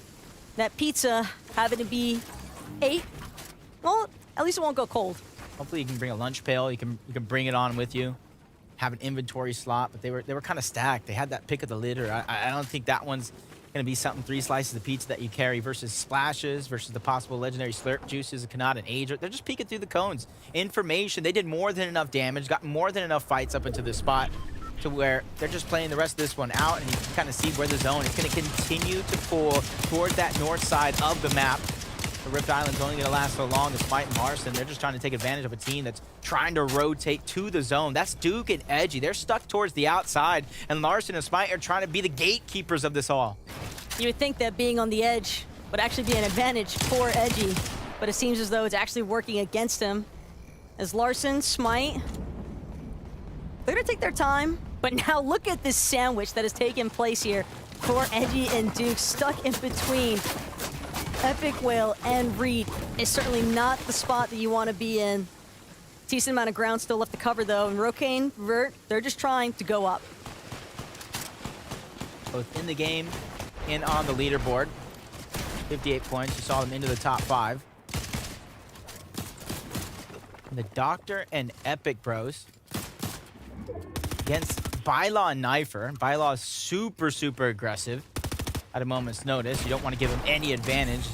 Give him an inch, he will take a mile, and you can kind of feel why they're in this situation. A fight that normally players would try to disengage from with the amount of distance they have to cover to get to the zone. But they're 47 below the damage threshold. This is going to be their best opportunity to take a fight that's secluded away from everybody else. And they've got to make it happen now before that gap grows even greater for trying to get above that damage threshold. Byla fully aware of the fact that they're going to have to start worrying about that Storm Surge soon if they don't take advantage of it now. And Big Bros as well, barely above. So still in a position to where they wouldn't be opposed to finding damage opportunity either. It's just one of those situations where Epic Bros and the Doctor can't really choose how they want to play. They don't have mats, they don't have resources, they're above the damage threshold, but they don't have very many options as Knifer trying to break in. You see him pop that legendary Slurp Juice moments before he tried to go in ODM, but everything backfiring. It's all come crumbling down. He's getting put so much pressure on, but it comes at a sacrifice. There it goes. Knifer goes down. A 1-for-1 trade-off between these two teams. I don't think this is going to help either one of them, though. No, at this point, it's almost like it's working as a disadvantage for both. Yes, they might have accomplished temporarily a moment of relief here from having to worry about that damage threshold, but losing your duo in the process, it's basically crippling for both teams. Yeah, it's almost putting Byla in that situation to where you're going to try to pick up as many points as a solo, whether you're getting eliminations or more than likely those placement points, where it's kind of dictating the way he is going to play the rest of this one out. We got a 2-tick on the zone, so heal off definitely out the window. He still doesn't know where his opponent's at, though. Still close by. Deshawn here lost a Jock moment ago under the pressure of Storm Surge as well. A lot of teams failing to get proactive and handle it one game after the next. But for those who are able to adjust, you see they're in a much more comfortable position. Just like Acro and User might have had to pop game time sooner than they would hope, but it works out in the end to keep them going. As far as User is concerned, that's just a easy refresh, but it doesn't even really seem like it came across as that much of a refresh, given the fact that not even able to pick up any chug splashes in the process. Nothing really of substance to be utilized, other than knowing that they won't have to worry about their backside being challenged for the time being. As now, Acro continues to work their way up the hill, but somebody who's already all the way up at the top of the lobby for the time being, Baka. This could be good for them, being able to hold the high ground from one game to the next. Over 1,000 above the damage threshold. Very little worries for them and very little they have to do in this situation. We saw this fight play out up until this point. The persistence coming out from Byla to finish that one off. Sometimes persistency is key. Sometimes you just gotta do it for the team. That's a bit of a morale elimination. Asking my mom for my favorite dinner every night, you know what I mean?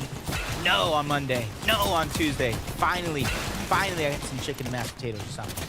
You don't like pizza? Just a little bit. Maybe some pepperoni, sausage. Bullies here, along with Lizux. This is a team comprised of 2 different regions coming together, trying to really make it work. They get into the box. Players just stuck playing defensive, barely getting over the damage threshold. That scope to actually go down. That's a lot of heals that they get rewarded with as well, but they're stuck. They're congested. They're getting smushed into this spot. Lizic's gonna go down, which leaves a lot of pressure on the Bully, and he wasn't able to grab any of those heals to try to keep himself alive, so it's like the revive is a must. Bully quite literally bullied away from the loot that he might have had opportunity to pick up, and instead, he's going to be booted back to the lobby by Mason. More than ready to pick up the pieces and clean up the process. Epic, well, Reet though, 106 below in terms of the damage threshold, Jacob.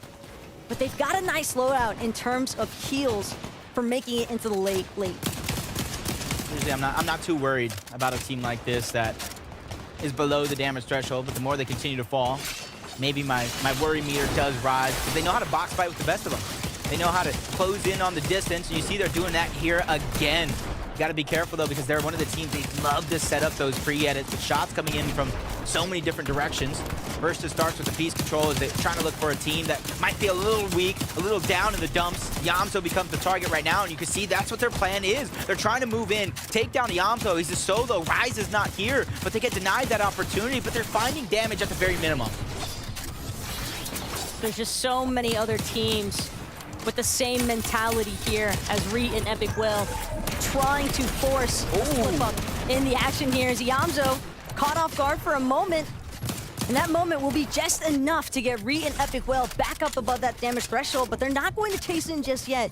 Reet and Epic Will still having the situational awareness to know that as tempting as it is to pursue that ELM process, it's still best left when you know that there are other teams that could third-party you in the process. Yeah, I couldn't have said it better myself.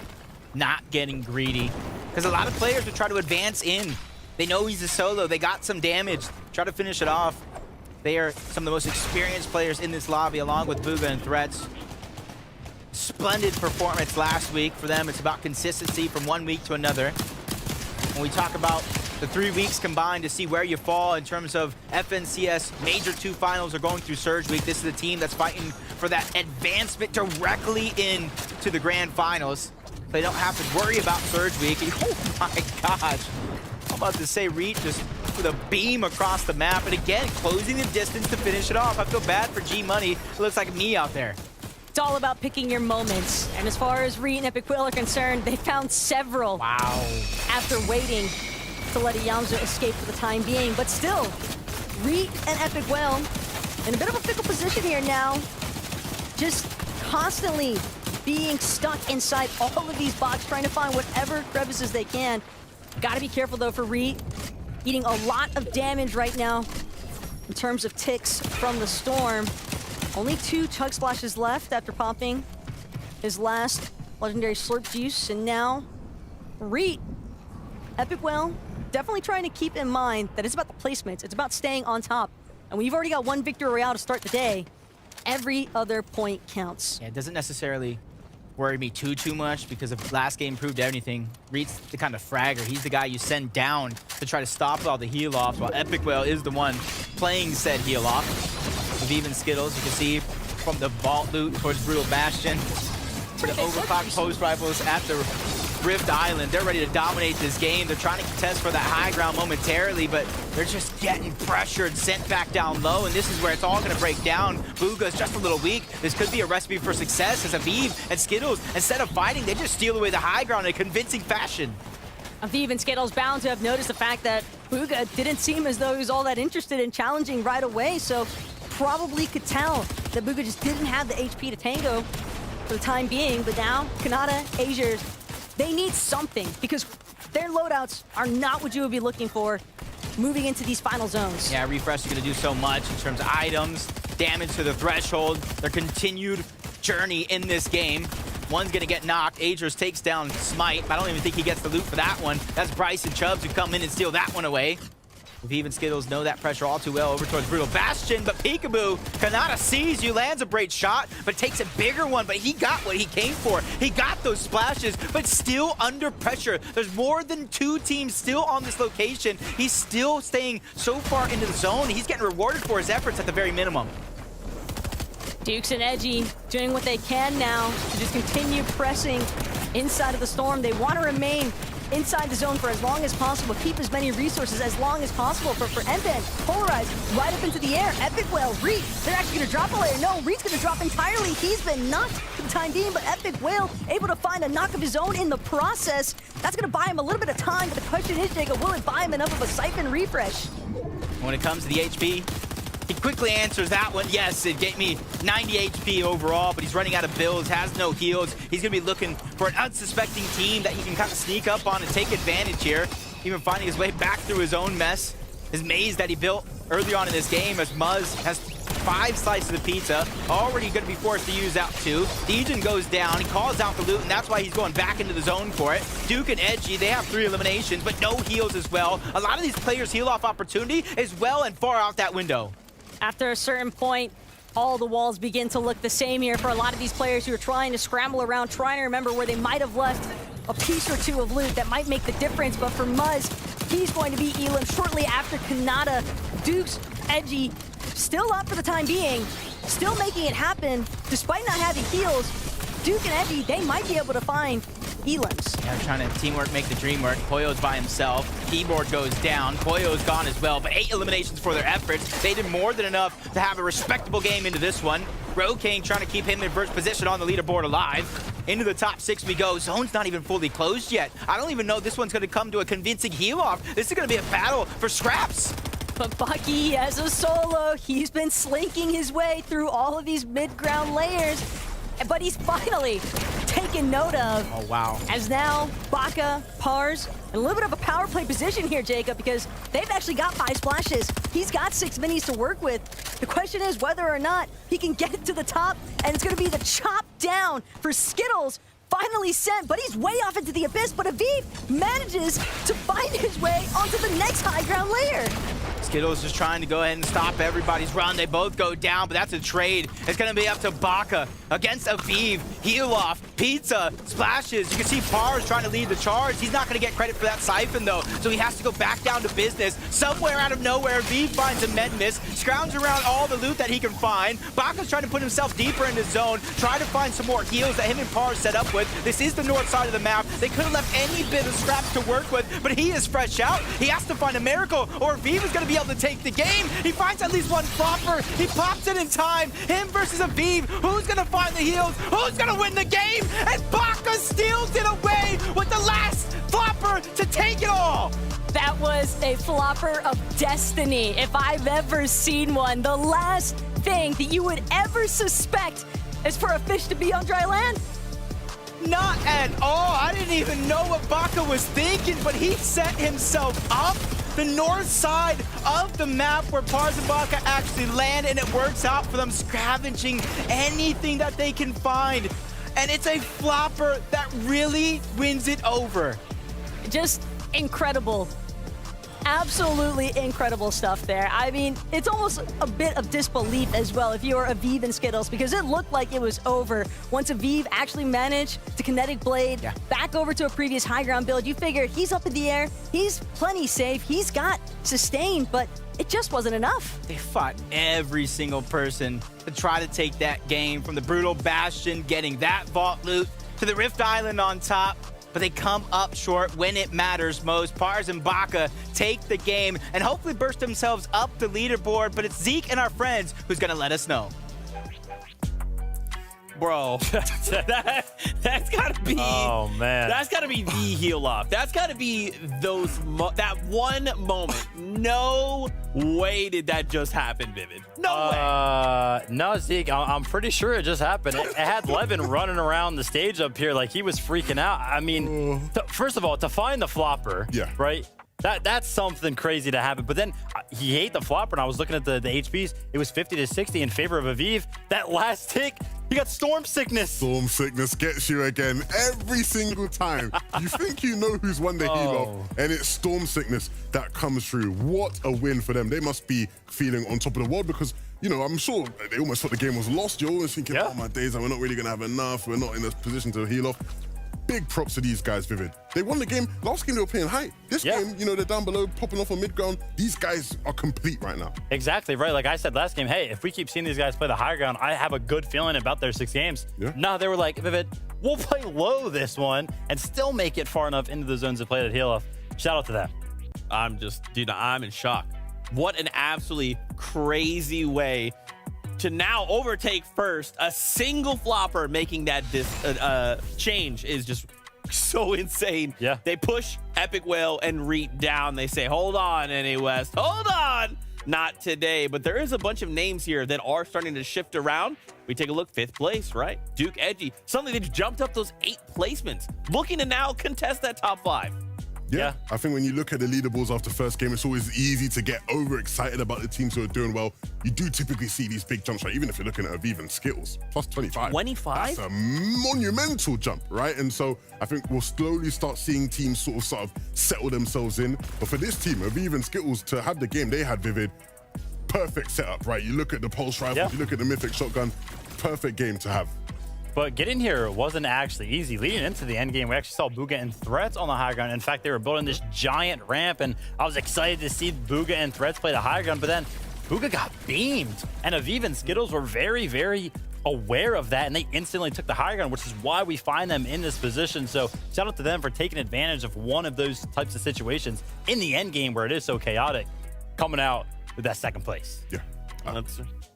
I just want to say, look, it's one of those ones where you almost look at it and you think to yourself, hopefully it's not just like the one game wonder. Hopefully they are going to be a consistent threat and battling for height in future games. That's right. I want to turn attention, Reet and Epic Well. We do have eyes on this duo, right? But they did manage to hold on to that second place spot here. And I'm kind of curious as how this all unfolded.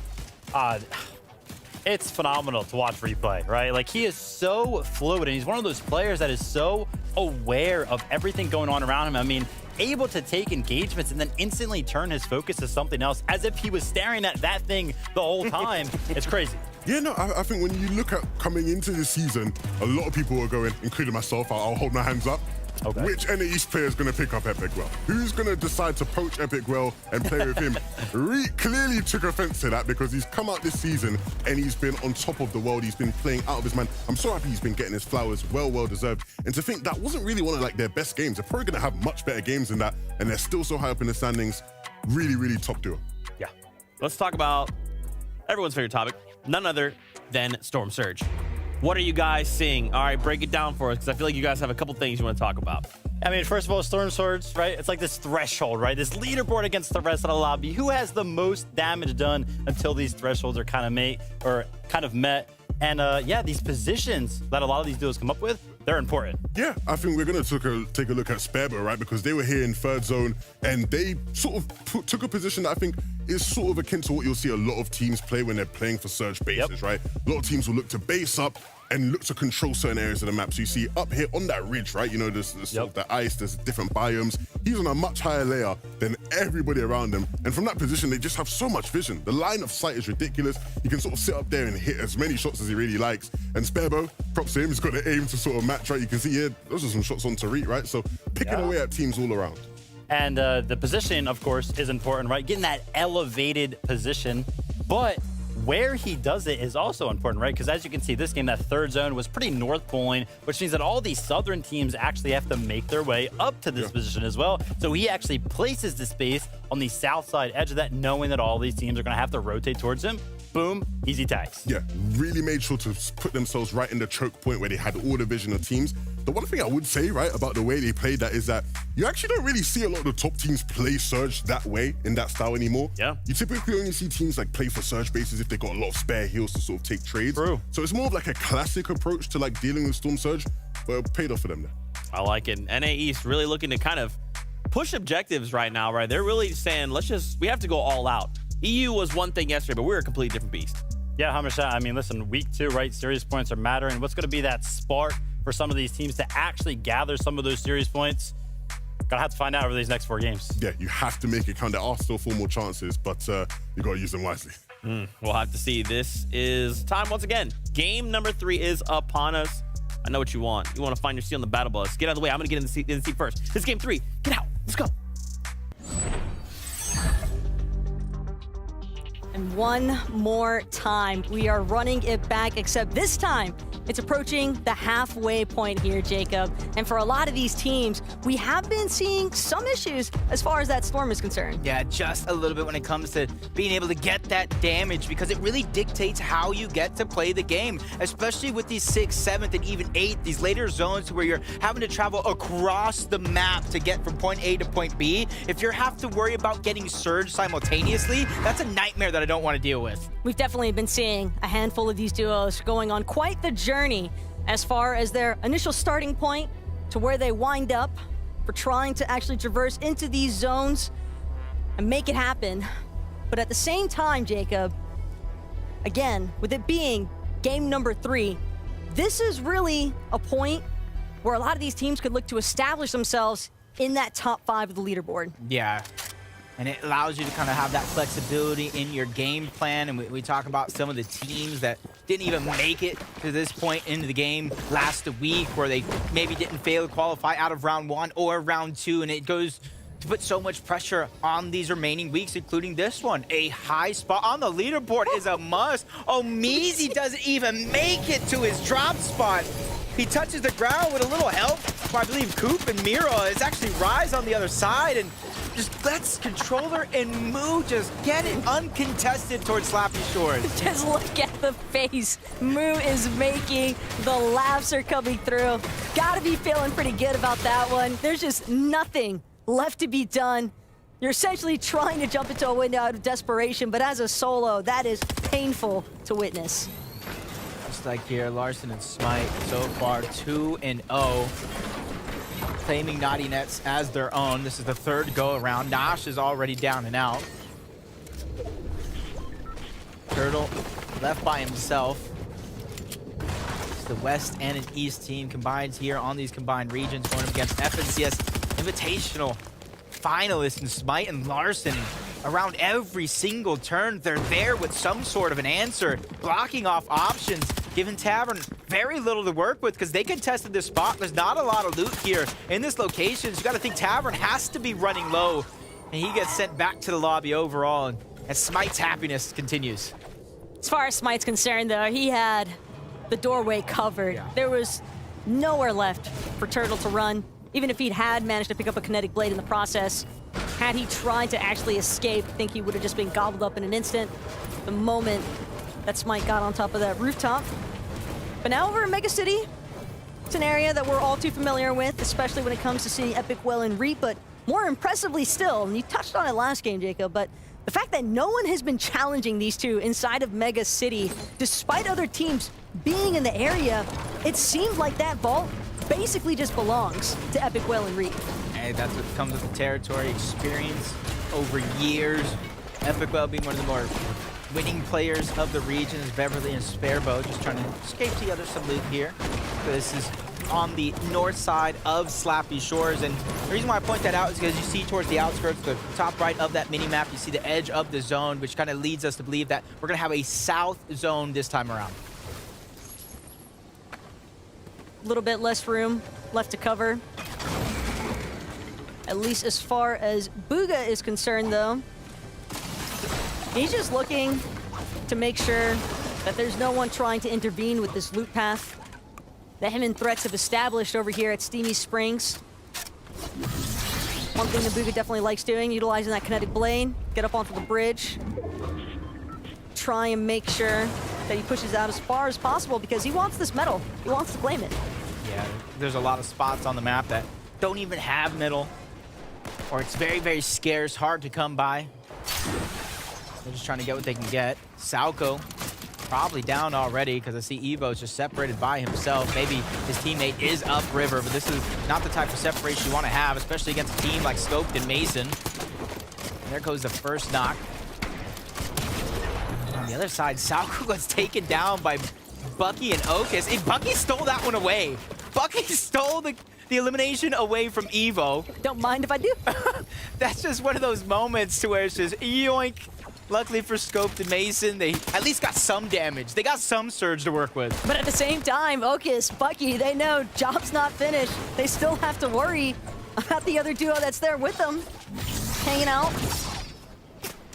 Duke, on the other hand, with Edgy. Wow. Some return fire, and that is some sharp aim coming out of Duke on Zolytics. And now, Duke instead gonna resort to just temporary builds. Zolytics trying to work his way into slightly better positioning. With this aim from Duke, it is certainly looking like he's locked on. They're locked in, ready to go. Him and Edgy, experts. Both of them competed at the grandest stage last year as well. Even Skittles, a very interesting spot for them to be in here. Usually they're kind of claim all of Brutal Bastion as their own, but this time around they kind of pushed towards the outskirts. But as High Card does spawn in, that's where they return to the scene of the crime, trying to claim it as their own. Game after game, they have at least some claim to it themselves, but Skittles under pressure over on the other side. Chubb's trying to knock him down, bring him down to size overall with the ODM gear, but it's only going to get that opportunity, which didn't find any success, which is going to allow Skittles to disengage. I respect the pullback, though, from Skittles. Doesn't want to find himself too far split from Aviv, especially not with high card spawning in. Seems as though the vault remains the priority here for Aviv and Skittles, but Chubbs, he's definitely got to still be feeling a little bit of pressure there.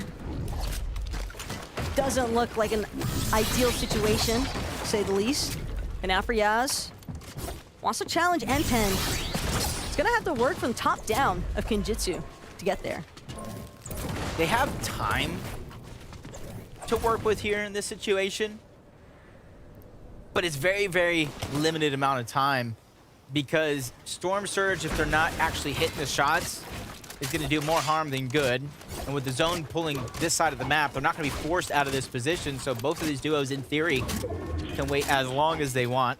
Bully and Lizux just trying to share the loot, spread it between the two. Bucky and Okus, we saw them steal away that elimination. They actually got the loot over on that side of the bridge. Yeah, different definition of sharing is caring there for Bucky and Okus. Larson, on the other hand, he wishes that he could stop having to share this area.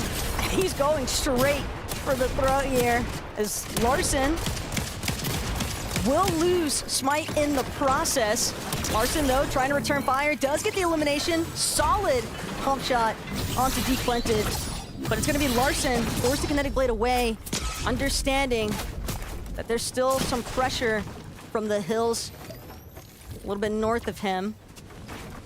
And what did I even witness with that first shot? And I like how quick Larson is to react. Smite hits such a good shot.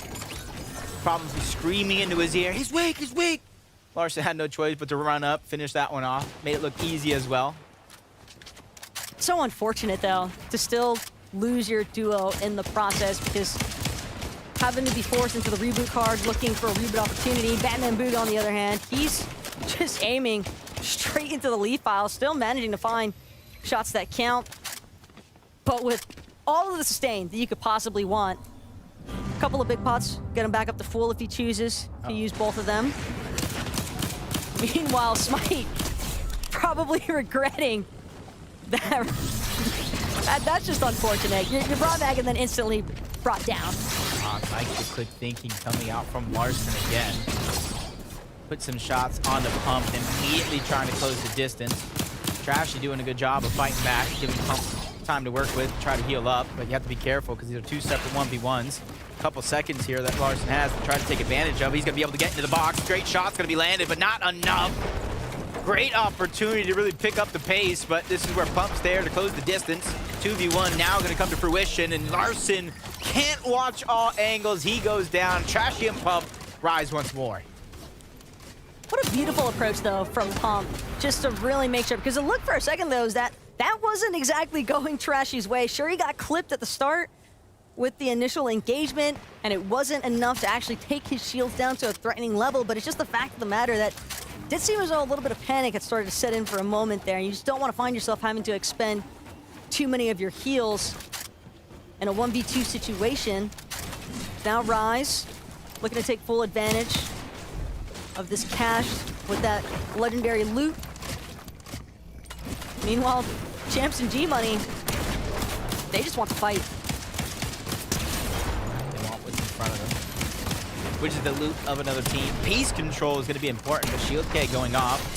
Every second they stay stagnant, they're going to be able to heal back on up. Now Champ's trying to use that for his own. He has two Shield Kegs of his own. First one's going to be popped down. The Doctor's going to go down, leaving Epic Bros by himself. G-Money and Champs in a 1v2 situation. He's going to go ahead and clean up all that loot, get more resources to work with before returning back. He knows his teammate is already weak, and that's where those Chug Splashes do come into play. Chug Splashes, a little bit preemptive here as another team shooting down into Anvil Square.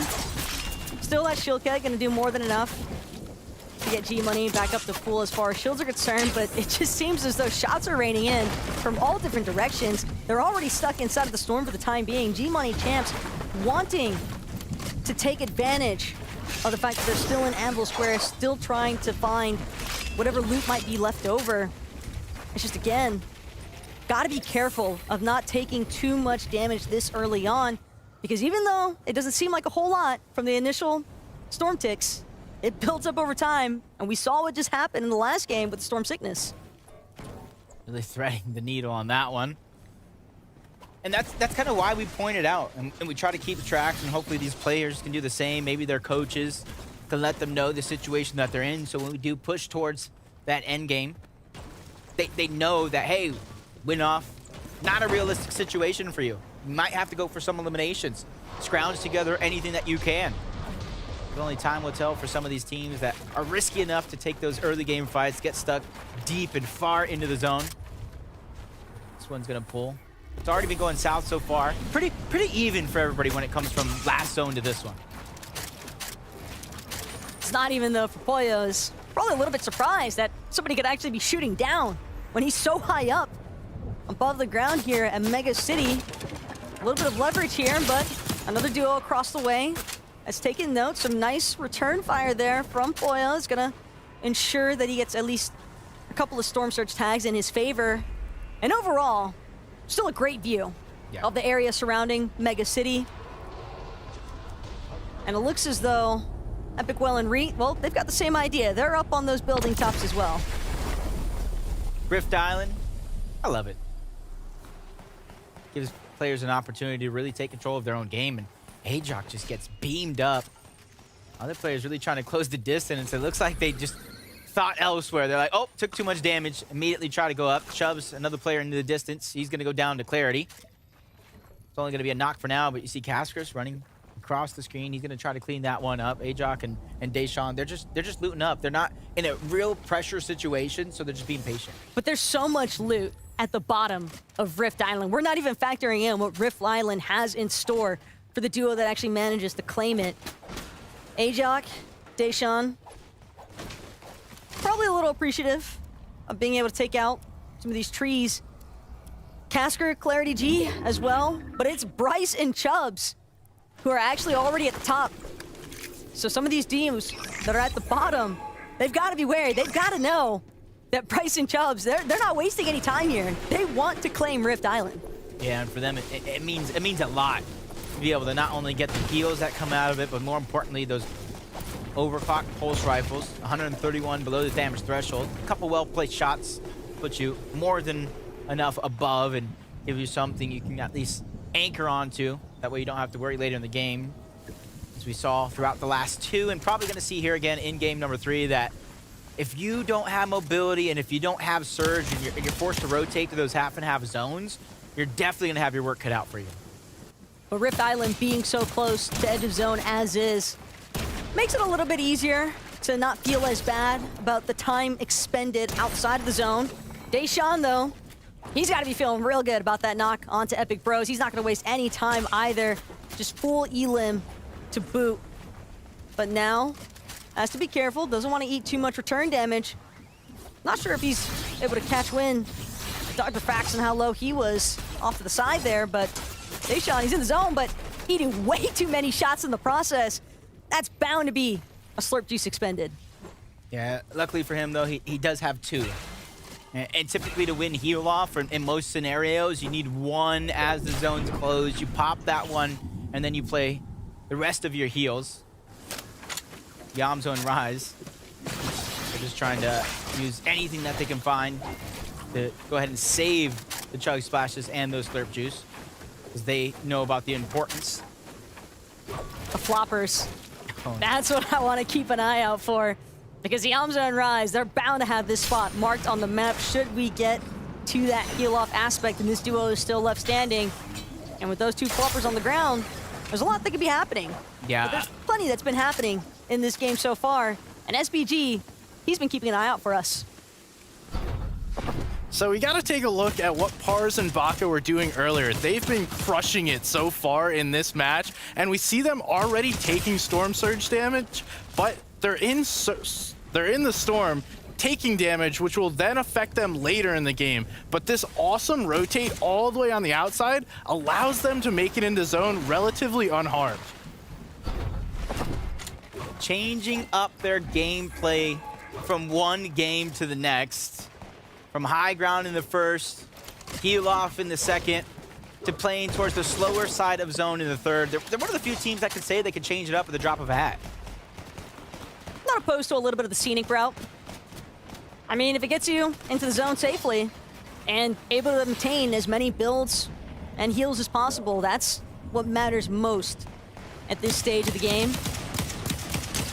Epic Well, though, he's also aware of the fact that, again, slightly below the damage threshold, but in a great position to try and make the difference here, but he's lost his back wall, and he's also lost a good chunk of his health as well.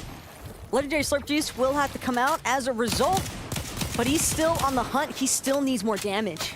And you can kind of see that when it comes from the first game to the next, that when the zone is pulling far away, they know how to rotate, they know how to deal with the surge, but when it's set up in Mega City where not a lot of the teams are going to rotate towards the center, they're all towards the outskirts of the zone, that makes it hard for a team like this to find the chops that they need. But now that everybody's getting pushed in, the zone getting that much smaller, they're able to land a couple of shots, but they're so far down, they're expending a lot of heals because they're behind the curve.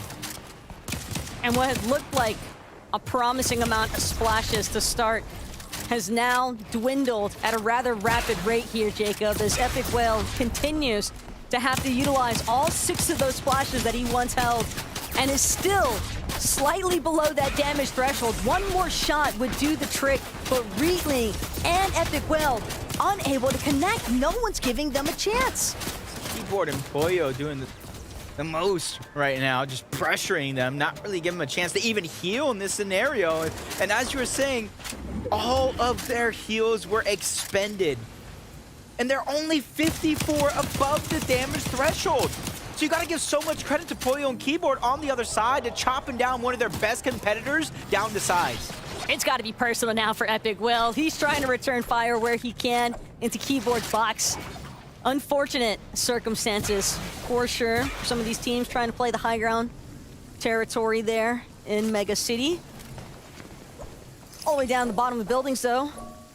Casker, Clarity, just looking for a chance to farm out a little bit of brick, given the current state of things. They gotta be careful, though. It's very, very risky. Traveling in and out of these buildings towards Mega City, you can have anybody, literally anybody hiding around any corner, and you see it here with the overhead view scoped in Mason. You don't watch out, they're gonna be able to take you out. Day and Shore, you see ODM just trying to cause destruction, displace them in their position. Jamper's just on the other side, and I don't see Cam anywhere close by. It looks like he's even down the mountain. So if he shows himself at the wrong time, this is Day and Shore's fight to really take advantage of him. You can see they're closing in on the distance. They know somebody's nearby. They don't know exactly where. They see Cam on the tail end. There's so much, you can see why they're persistent in this spot. It just looks so awkward when these players are so close but so far from each other. And you can tell Cam, Jamper, they want to see if they can proceed. But you never know when your next step might be your last, and instead, Day, Shore, they're going to resort to trying to offer better positioning overall. They've got the kinetic blades to make this rotation possible up the cliff face, so it won't be as terrible. But as soon as they get to the top of that hill, Day, Shore immediately boxing up because they know they got company nearby. Yeah, they're just taking it one step at a time. One stage of the game. Zone by zone. Batman Booga's gonna have to do the same thing, but it's gonna be that much harder because he's a solo, doesn't have a ton of heals. He's gonna have to scavenge together in order to find any success here. Much different performance this time around. Things not going their way, but for him, he's just trying to bolster his position on the series point leaderboard. See, if he at least had heals, he could maybe look to just repeatedly tarp, maybe try and squeak through unnoticed in the ultra low ground layers, but with only 2 minis, he's kind of forced into a spot where he has to maybe look for a third-party opportunity. And Cooper, utilizing that ODM gear to get closer. Doesn't seem as though Batman Booga wants to fire off any shots just yet, though, because the moment that he does, he'll at least pull some attention, and he knows he can't pull all of it unless he can close the fight. He can't afford any attention right now. He doesn't have builds, he doesn't have heals, and just on the other side of that wall, as a team, if they just reset that cover, if they do anything peak on that side, even got Duke and Edgy right above. He found this crevice right now, and he's gonna try to stick to it for as long as he possibly can before he's forced out by the zone. 'cause all this action might be not the best scenario for him, even if he's not directly involved, because everything's going to come crashing down. It's he who has nothing to work with on the other side as Tahi and Death finally edit that cover and take him down. Cold maybe a little disappointed here that he didn't get more out of it because, again, Batman Bugha didn't exactly have the most desirable loadout for that solo clutch aspect. Rocane and Vert, on the other hand, decent positioning, but a lot of congestion already starting to pour in. Never gonna look at floppers the same. I saw that flopper down there, Rocane. And this is the thing, as you're going through the course of the game, for most players, it's very, very hard to keep track of a lot of this loot that gets spread around, even if your inventory's full. So being able to have your teammates kind of memorize where that location is or put a mark onto the field as Rocane just gets chunked out right before our very eyes. Scopes and Mason forced to pop game time early. There's so much loot around, but when it comes to heals, absolutely nothing they can set their hands on. That ODM gear, though, is just so loud and destructive. It's very easy, I think, to get lost in the chaos of exactly where these teams might actually be trickling in from. Kanata and Aegis, on the other hand, though, they don't have to worry about the congestion that's taking place down in those bottom layers. No, instead, they've got a great view of the lobby for the time being. And with one elimination already under their belt, Kanata, more so than anything else, I think, just trying to keep tabs on whether or not anyone can even challenge their current height control. Exactly that. We're gonna have Agers kind of lead the charge, and Kanata's gonna be the guard. Pars and Baka setting themselves up. 5 splashes, depending on what Baka has, more than enough to at least play a good portion of that heal off. Add in the fact that they have game time, it's gonna make it that much better. But a position wouldn't really have expected them to be in. 61 below the damage threshold, but they're ready for any challenge, especially knowing it takes one well-placed Havoc shot to kind of even the score. Just like Vert and Rocane, calm, cool, collected. They did more than enough at this stage of the game. You can see Vert activating that slurp juice to kind of make sure he's safe to rotate from point A to point B. They know how converged all these players are going to get here. But for Baka and Pars, they know that they're below that damage threshold. They've got to get a move on. They found their opening. Baka with a great shot connection, and it's still barely enough to get them out of the danger zone. And with only being 3 above, you know that they're going to be looking for more here, but Epic Whale, he's left as a solo. He's just trying to clutch it out best he can. Literally almost where we left off, below the threshold. Back against the wall, forced to really think of something. Luckily for him, he has those 3 splashes. He has the legendary slurp juice to try to out-heal it, but as he connects blades through the sky, he's going to be looking for anybody there, high ground, low ground, all around to try to take advantage and catch off guard. Very similar to Rise early on in this game, where he was able to sneak away that first elimination, doing just enough damage to keep them above the threshold. They don't have to worry about Storm Surge as Vert and Rocane catch somebody slipping, take away the floor, send them down low to below ground, and that's Bully who's on the receiving end of that one, but they're not able to get any of the loot for it. No, instead, they're going to have to abandon ship for the time being. Vert and Rocane, they know they must push on. They can't take too long inside of these moving zones. Don't want to have to expend any HP unnecessarily. Epic Whale, meanwhile, 69 HP in a dream, running relatively low on builds, pours the Kinetic Blade up, trying to see if there's anywhere he can land where he can look for an opening of some sort, a siphon, materials off of a refresh. But Pars and Baka, again, continuing to try and keep the charge going forward. But it's the ODM gear that I think has caused a little bit more of a problem here. But Duke doesn't have any problems, not after finding that last elimination. Yeah, making it look easy, allowing Edgy to kind of lead the charge. His teams still have so many placement points on the board left to pick up. This is not the time to go down, especially with all the effort you put to make it to this point. Pollo is going to kind of get his run ended. Keyboard's no more, so they go back to the lobby. Agers and Kanata, last time we saw them, that monument was finally getting started, but now it's built high in the sky. Pars and Baka go down, so we're going to have a new game winner after this one. The halfway point for a lot of these teams means so much. It means how you're going to be able to play the rest of this game out as Hanzo and Rise, they find an elimination along the way. 3 splashes still left for Yamzo to utilize here. Vert, though, on the other hand, double Havoc pumps, but it's not enough for him to find anything to keep his lobby life going. Instead, Trashy now looking alongside a Pump, but it's Kanata who's finally forced to drop down. Kanata, though, gets knocked in the process. He thought he was getting the element of surprise, but instead it's turned. That might not be the worst case scenario, though, because as this goes to a heal-off, no one's going to get that refresh or siphon from Kanata and any down body. As you see the game times being popped, Skittles' options are running out, but he's able to find one on the Pump. It's probably stopping the heal-off if he can find Trashy as well.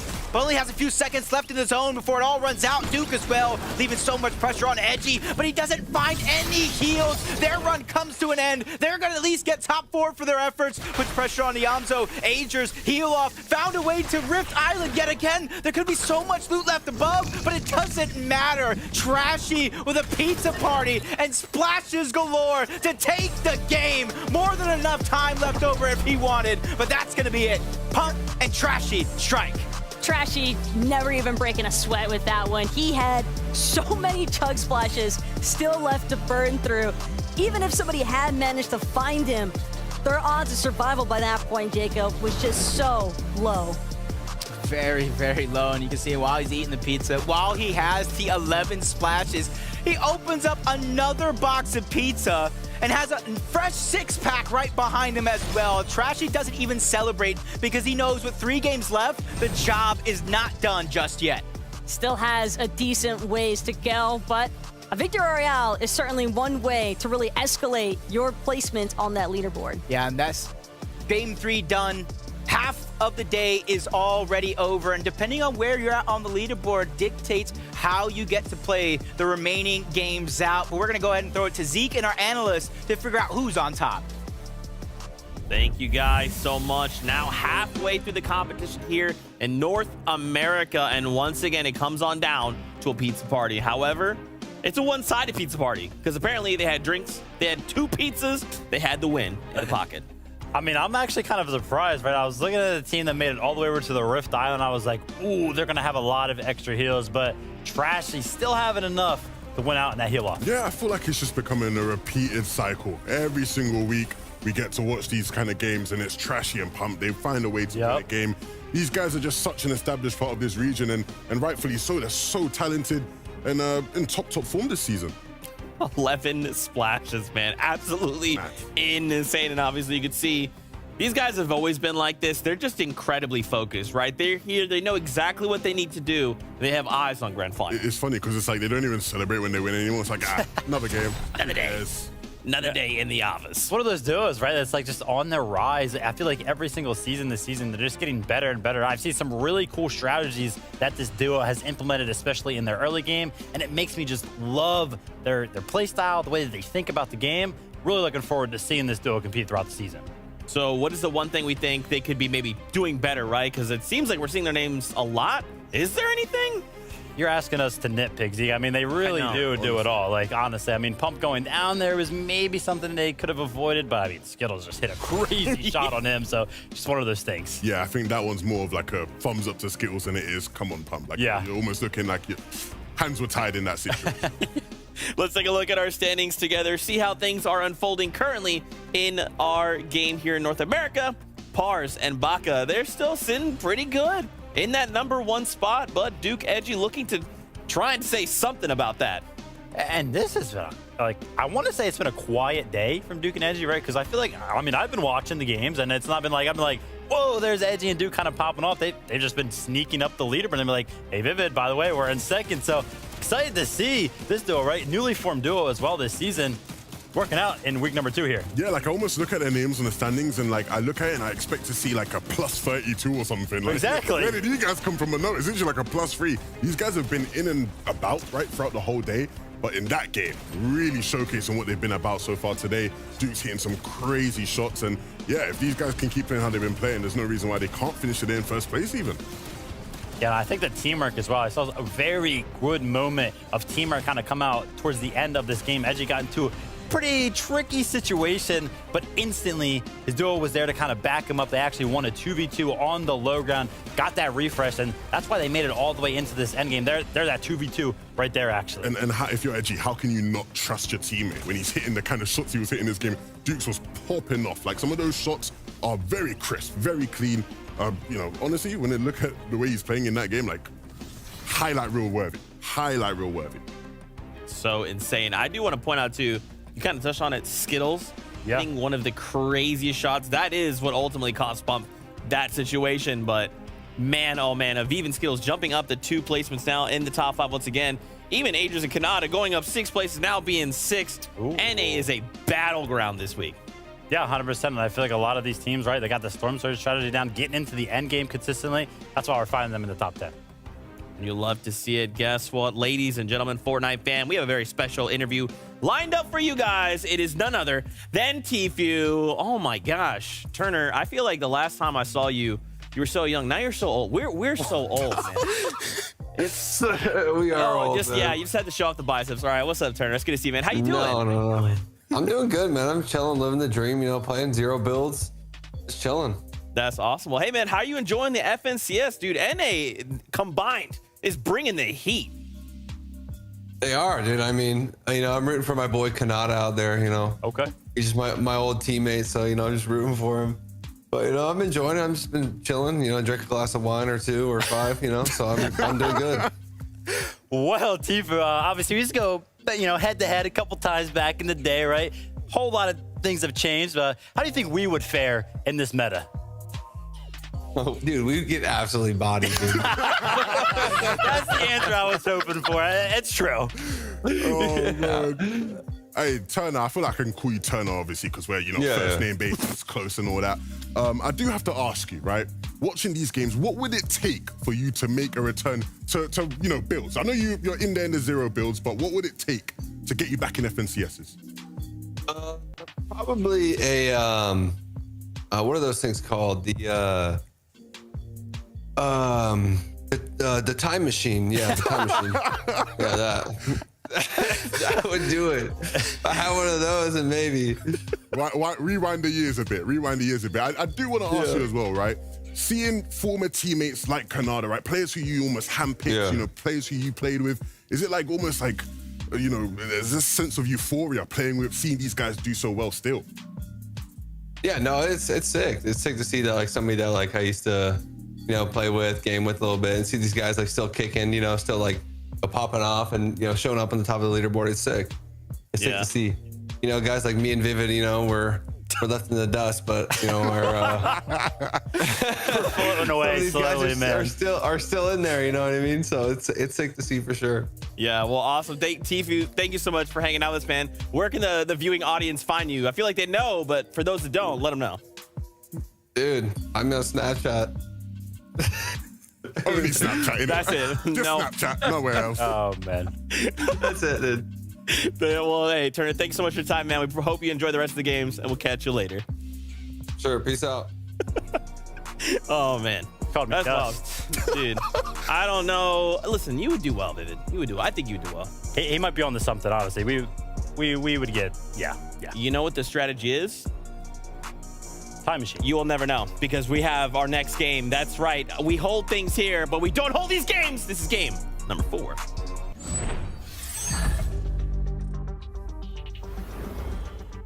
Shout out Tfue one more time, one of the OGs of the game. He's ready to watch game number 4. This is the halfway point for the game, for the day overall. And I gotta give him credit. He's one of the OGs that I'm talking about. He's passing that torch. He's saying Kanata is the guy. He's one to look after here on the day as controller and Moo. They got a kind of free Slappy Shores last game around, but it's not going to be free every single game. In fact, it's not going to be free now. The first team and players that are down. No smile on Moo's face after that one. Comparison to the last match. Swexy making sure to double eliminate to start this game off, Jacob. And that is always a wonderful sight, because you just don't have to worry about the damage, at least not for the early game. Smite, on the other hand, still trying to take out Turtle Tavern. Has drawn the attention of another party, so he's actually going to resort to falling back for the time being. Turtle gets another shot to stay alive just one instance longer. Oh, that's so unfortunate. Turtle and Nosh, they conceded. We lost every game so far. They change up their drop. They go to the north side of Naughty Nets. And it was looking good. Tavern with a sliver of HP pops the med miss. He's staying alive. But a third party from the mountains north of Naughty Nets is able to get that knock onto Nosh. And it forces Turtle in this very, very unique spot where do I go for the revive? Do I not? Who even got the knock? If he knew it was somebody else, that is a revive in the books. This 50-50 process for MPen and Polarize. Oh. Rip, it's actually going to be the pickaxes coming out. MPen doing what he can, but it's Polarize who helps finish off Yaz just to make sure that Kenjutsu remains their territory. No excuses. No excuses. You didn't get any floor loot. You didn't get any loot at all. Well, you have a pickaxe. You can help. MPen just proved it. Kind of the OG days. Fortnite, you think about it, is running around trying to pickaxe everybody. Maybe TP was on something. It looked like me when I first started landing on a roof, knowing I got beat. I just start pickaxing the first person I see. I don't know how Shadow even ended up in this spot so far away from Paper. Well, he doesn't want to be there either, man. Now I get it, though. It's a little bit more understandable. He was kind of pushed out.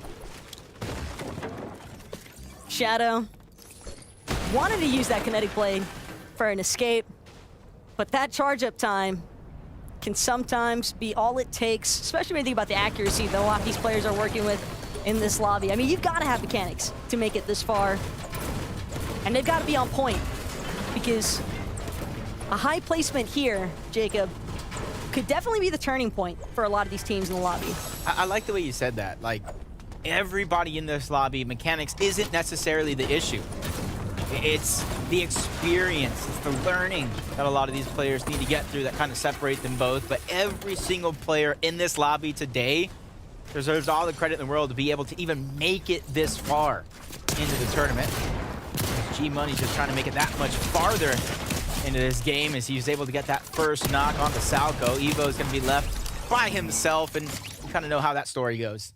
Champs there with the ultimate moral support, watching his duo just clean up everyone left standing in that area, because he had barely any HP to work with.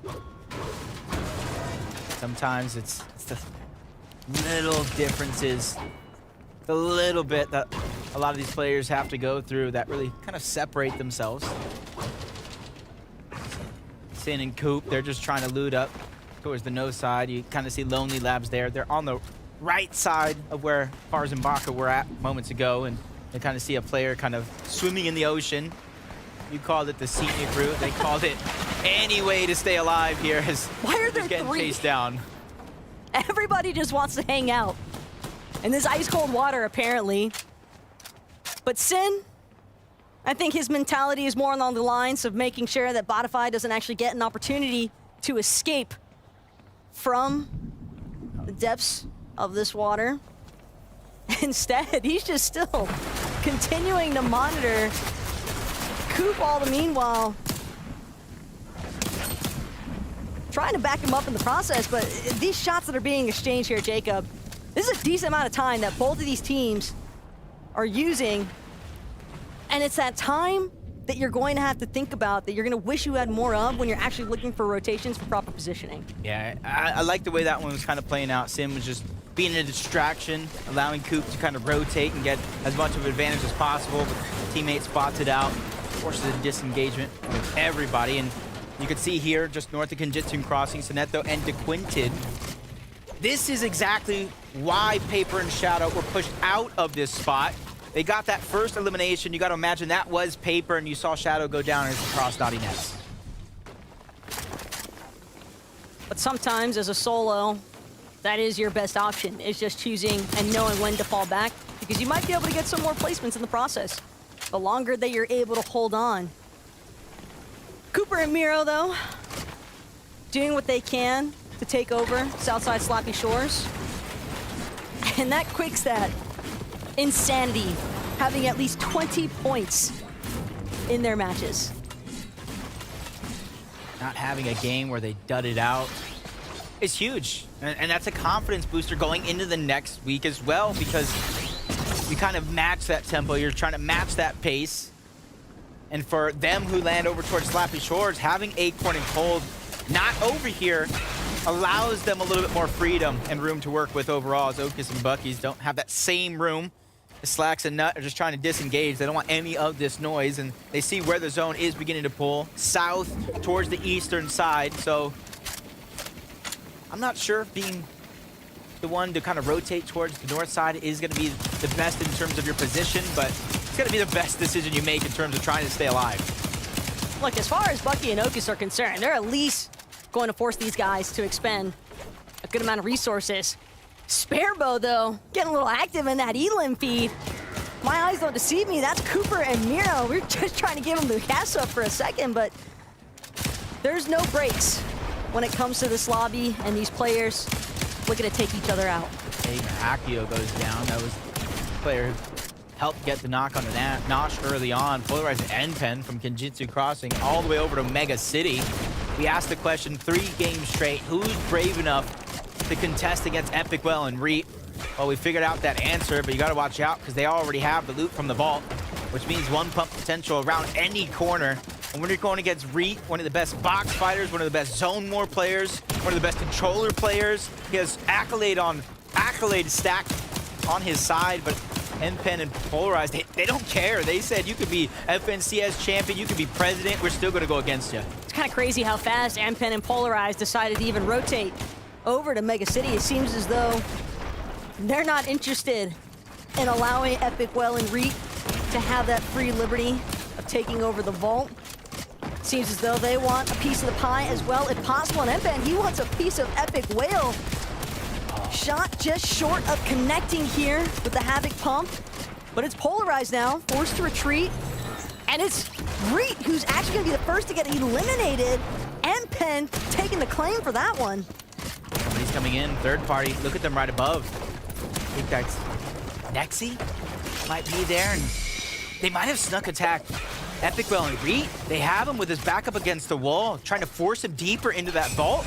Not really giving him an exit strategy or way out until this third party does come in. This is a blessing in disguise. If you're Epicwell, as NPen and Polarized, they're trying to handle this pressure. So many different angles, try to deny that piece control from going over, and that's why NPen is extending outward. More real estate to work with. And if you notice towards the background, Epicwell is just crouching, minimizing the audio cues that he's given up because he has nowhere to go. Epicwell, though, he's been in this position before.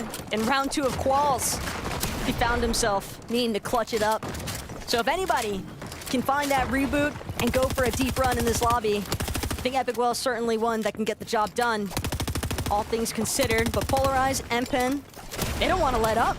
They don't want to let Epicwell get out. And Epicwell knows it. He's got no other choice but to try and push his way forward, hoping, praying that this other party starts to get into the mix here, because that would be his only saving grace. They have the piece control, and again, that third party helping out Epicwell inadvertently. Nexi and Redux is going to be the team there, trying to take advantage of a fight that was already started, hoping that everybody here is weak. And there's a whole nother team at Mega City that's saying, hey, while all this action is going down, we're going to get all the scraps, get all the loot that we can. Nexi and Redux, they're going to disengage. Hopefully they got some shots to work with as Epicwell goes down altogether, and that's actually why they're disengaging with the fight done and over with. Polarized NPen on top. There's nothing left to fight for.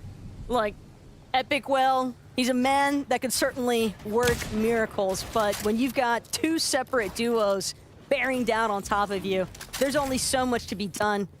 Trapped inside of his own cage, essentially. Kanata and Aegis, though. One more time. This is all too familiar positioning. Kanata sitting at the top of a build, just looking for whatever openings he can find to tag players up. The surge tag damage has definitely been fully monitored. Just a surprising series of events over towards Mega City. Something really didn't expect, but at the same time, eventually that was going to come around. A team kind of camping that vault. That was NPen, that was Polarized. Quick to react, too, and quick to rotate from Kenjutsu Crossing all the way across the pond. Drokin and Vert, they got themselves a position just outside of the zone as we jump up board Jamper and Cam. They found themselves in elimination. Trying to save and hold on to that Siphon as long as possible because they know there's another fight around this corner. So that's going to be Let's, who does go down. I'd imagine where Frost is. That was his teammate, probably down early on in the game because he's nowhere to be found. You got Jamper and Cam just doing all that they can to control this position and not let a team like Slacks and Nut inch themselves closer to loot that's theirs. But what Nut needs is definitely a little bit of loot given that his shield's not as healthy as he would like them to be. Cam and Jamper know they have ample materials all around them. But a lot of this is a bit of a lull in the action here. But someone who's been keeping more concise view, it's gonna be Vivid. Yeah, of course. Let's take a look at Edgy and Duke in their early game. They've been doing so well today, and it all starts off at the drop spot. Of course, landing at a split drop just outside of Steamy. As you can see, Duke here making full use of his entire drop spot by making sure that he gathers up some shield via the slurp barrels and such. And then Edgy, of course, being trusted with that surge damage, getting some, and then a little bit of a trick here, jumping off of the fall damage into the bush to avoid that fall damage. Shout out Vivid for the huge breakdown and kind of reading my mind, because I was wondering, with Duke and Edgy missing week number 1, they're going to need a big week here to try to get that direct ticket to the FNCS Major 2 Finals, bypass Surge Week. It's going to be important. And this is an even interesting thing. From Nosh and Tavern going down early in a couple of games, you give them a chance to play, and they're brave and confident enough to contest anybody, and that includes Rift Island. An impressive feat as well when you think about where we last checked off with Turtle Tavern, barely managing to escape at the start of this game from being eliminated himself. And now, with Nosh by his side, it's Empen and Polarized who are going to have their work cut out for them. If they want to try and claim Rift Island, they know that the Overclock Pulse Rifle would be such an awesome item to add to their arsenal, but again, it's gonna take time before they can claim it. And Aviv and Skittles, they've got more than enough time here, just on the edge of Slappy Shores, to find as many tag damage as they want. These are the risks that at least I'm referencing. Obviously, you got the more notable one of trying to get into a team's box, bulldoze, take them down, but this one, the risk of lasting so long in the zone, minimizing that heal-off potential. Siamzo and Jamper over towards the racetracks where 3 other teams are directly positioned at. 2 more towards the east, 4 more towards the west, and a whole nother team outside of the zone that might be Aviv and Skittles that we saw moments ago. So as the zone continues to pull towards the southeastern portion of the map, and you see again another south pull, a lot of these teams are going to have to be quick thinking if they have the surge and to be able to rotate and try to find a safer spot, because stacked in the congested part of the zone is not where you want to be when you need a big game. For sure, and all of these familiar faces, but none of them looking quite too friendly, given what they're all fighting for, and that's just optimal positioning. That's really what it looked like. Everyone was trying to challenge each other for tag damage, to stay above that Storm Surge threshold. But again, when everyone is able to find those openings for little periods of damage throughout, that's what makes it so difficult to actually stay above that damage threshold. And that's why we've been seeing even some of the more experienced players in this lobby continue to struggle game after game, just barely managing to stay above it. It's very important for a lot of these teams as we continue on in the day to be able to adapt, continuously make those adjustments to their game plan. If they went down due to positioning, you fix that in the next game. Well below the Storm Surge threshold, you fix that in the next game. And for Lizix, his teammate, it's gonna be hard, 400 damage to overcome. Let's was brought back. Frost was able to stay alive, but now the tables have turned, and it's gonna put pressure on the Let's to be able to not only stay alive, but possibly bring his teammate back in. And quick thinking on the defensive end from Let's to try to play defensive, but Youssef and Curious just immediately take him out. And you can see all the rewards for their efforts. Pizzas, slurp juices, huge impact to play. Definitely a nice chunk of loot that they're gonna get to walk away with. But again, still needing to go even further still. A lot of these teams wanting to make sure that they prioritize their positional capabilities. Baka Par, some of the first. But Mega City, Jacob, looking like it might just become the next graveyard for a lot of these teams. Yeah, this is a great pull for the majority of the lobby, but the ones that didn't get the blessing of the zone on their side, they got quite the distance to cover. quite the terrain, quite the environment to really overcome. You can see a good portion of that is over water as well, so you don't want to be caught on that island or the boat in the center. You might become the focus of the lobby, but for a lot of these teams that are already positioned in Mega City, it's all about survival, and for others, it's about getting the damage when it comes to Surge. They're fighting tooth and nail over on the other side, but for Yamzo and Rise, 400 above gives them so much flexibility to work with, and it gives them the option to third-party this of two teams that are needing that damage.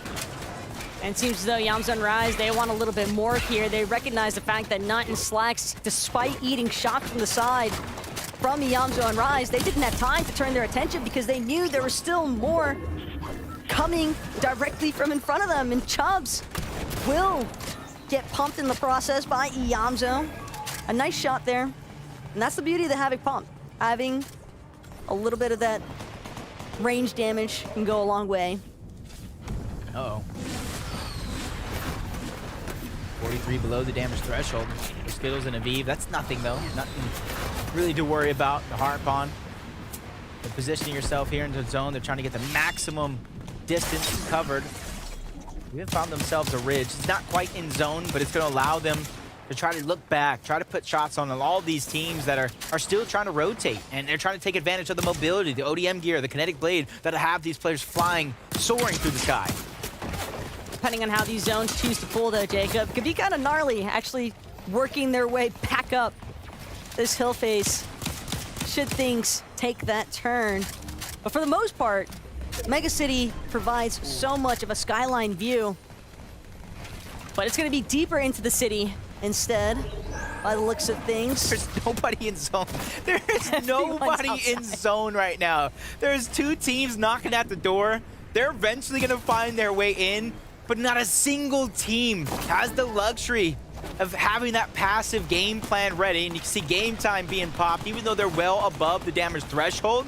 They're just trying to kind of solidify the use of those extra spots in their loadout. It seemed as though the mentality for basically everybody was, if I'm just somewhere near the center, surely it's going to pull somewhere favorable for me, but instead the zone says, I've got other plans in store. You guys can figure it out. The zone said, y'all thought you were safe? Hold my slurp. I got you 1 second. As everybody finally finding their safety net in towards the zone, but as it pulled far towards the west, every single team that is on the farthest east side of the map is going to be struggling, including Aviv and Skittles, who are 80 below the damage threshold. They have to worry about rotation. They have to worry about damage. And a huge sneak attack by Skittles. Tries to get the back-to-back. Vert's going to go down.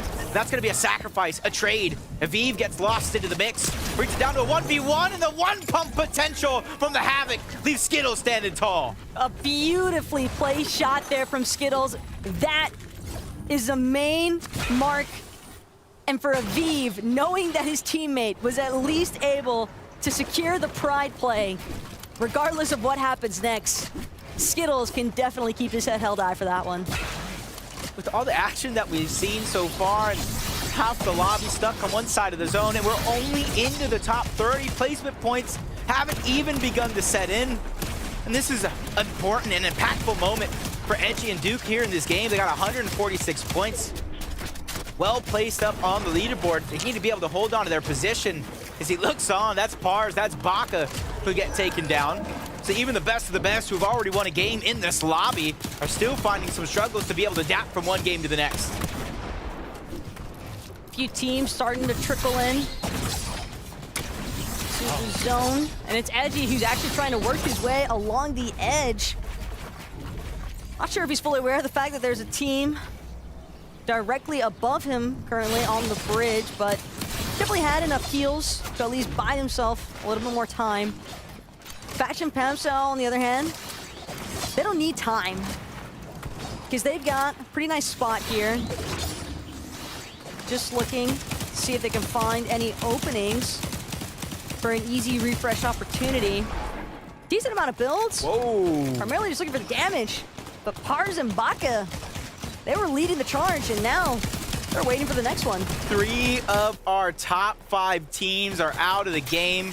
A huge moment for Duke and Edgy to make up that 21-point gap. Same could be said for Aviv and Skittles, but it's Skittles who's by himself. Placement points are finally setting in. So a little bit of a sigh of relief, but it's only going to last for so long because you know your job's not done yet. Kanata and Aegis trying to hold on to the high ground. And I almost like this loadout. Typically, I don't like the charge pump shotgun. But if you have high ground and you're a Kanata being the guard, trying to let Aegis lead the charge, you're going to be able to pack a punch from a distance to try to deny anybody the opportunity to steal it away. A tactical play, and can't say I'm surprised to see it coming from Kanata because word straight from his mouth, 75% IQ when it comes to playing competitive Fortnite. Bugha, though, probably just happy to actually get Threats back up and running here with the revive. Interesting that he's able to find a moment, despite the fact that the zone just continues to surround these teams, continue to close in around them. But Edgy, the splash is running relatively low, might find himself just looking for an opportunity to third party or sneak his way in to another player's box and sneak his way into an elimination. Love this for the majority of this lobby, though. This is going to be one of the more tamer zone pulls that we're going to have so far. A lot of smooth ground underneath, not a lot of different elevation changes that are naturally unbreakable. Zokus and Bucky. And the key here, going through from zone 9 to zone 10, is not being that team that's stuck in all the chaos that is on the low ground, fighting for your life tooth and nail. As Edgy finally goes down into the top 20, Kanata gets dropped, so high ground's definitely up for grabs. AV, Edgy, Yamso, Rise just trying to struggle with high ground up for taken. That's going to be Yamso and Rise who's going to grab it and snatch it right away before anybody else even notices. The Yamso and Rise, they certainly love playing from that high ground positioning, and if it's open, they're more than happy. Strip it away. Aegis has lost Kanata, so it does seem as though what once appeared to be a very tactical maneuver didn't exactly pan out the way he would have wanted it to. Aegis now also looking like he's running relatively low, has one splash left at his disposal. But it's going to be Bugha and Threats. Once in a pretty fickle position, now finding themselves in decent leverage. Okius, on the other hand, knocked before he could find his way inside of Bucky's box, and now Bucky forced to play this spot as a solo. A good moment at 132, currently on the leaderboard. A lot of points left up for grabs. Bucky could take a top position in our top 10.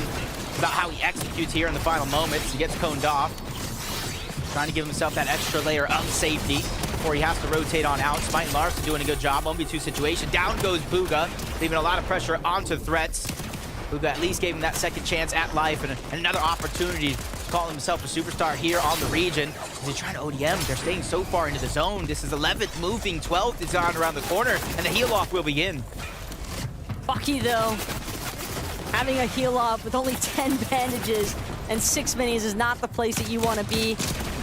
Bucky might just be looking to play spoiler here now. Batman Bugha, his Threats, attempting to escape off the grind realm from the kinetic blade, but he's going to be destroyed before he actually has a chance to connect to the ground one more time. Thatch and Pam's down now, though. In a decent spot, and Jamper completely caught off guard. Thatch will make quick work of him. And an easy refresh can finally be found, and Bucky, he actually did connect with Batman Bugha. Yeah, they were even thinking about becoming duo partners here on the region. Bucky getting the last lap in this game, though. He found a med miss, way better than those bandages on his side. He's at least able to outlast, but he gets toe tagged by Pamsu.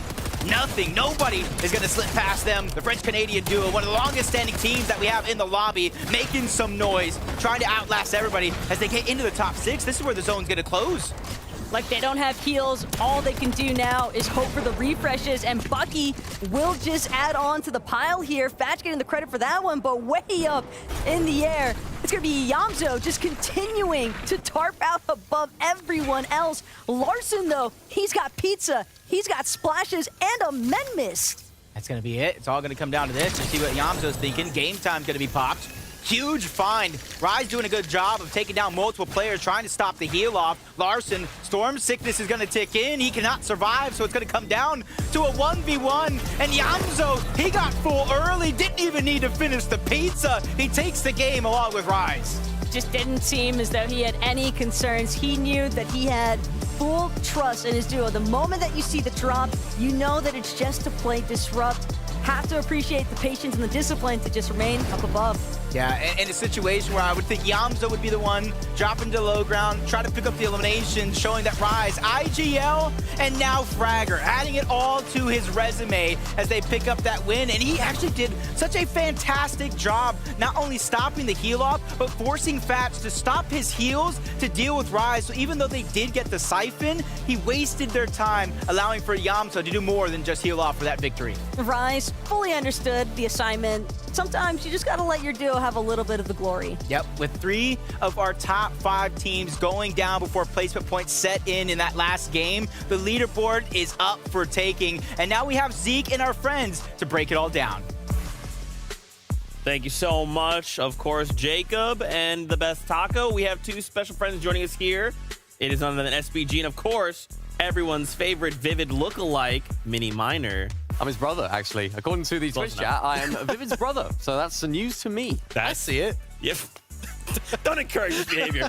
Yamzo and Rise, I mean, come on. Activating even the party time, saving that for those final moments. He had that in the bag. Yeah, they've kind of turned into that Queasy Vino. You expect them to win games once we get into finals.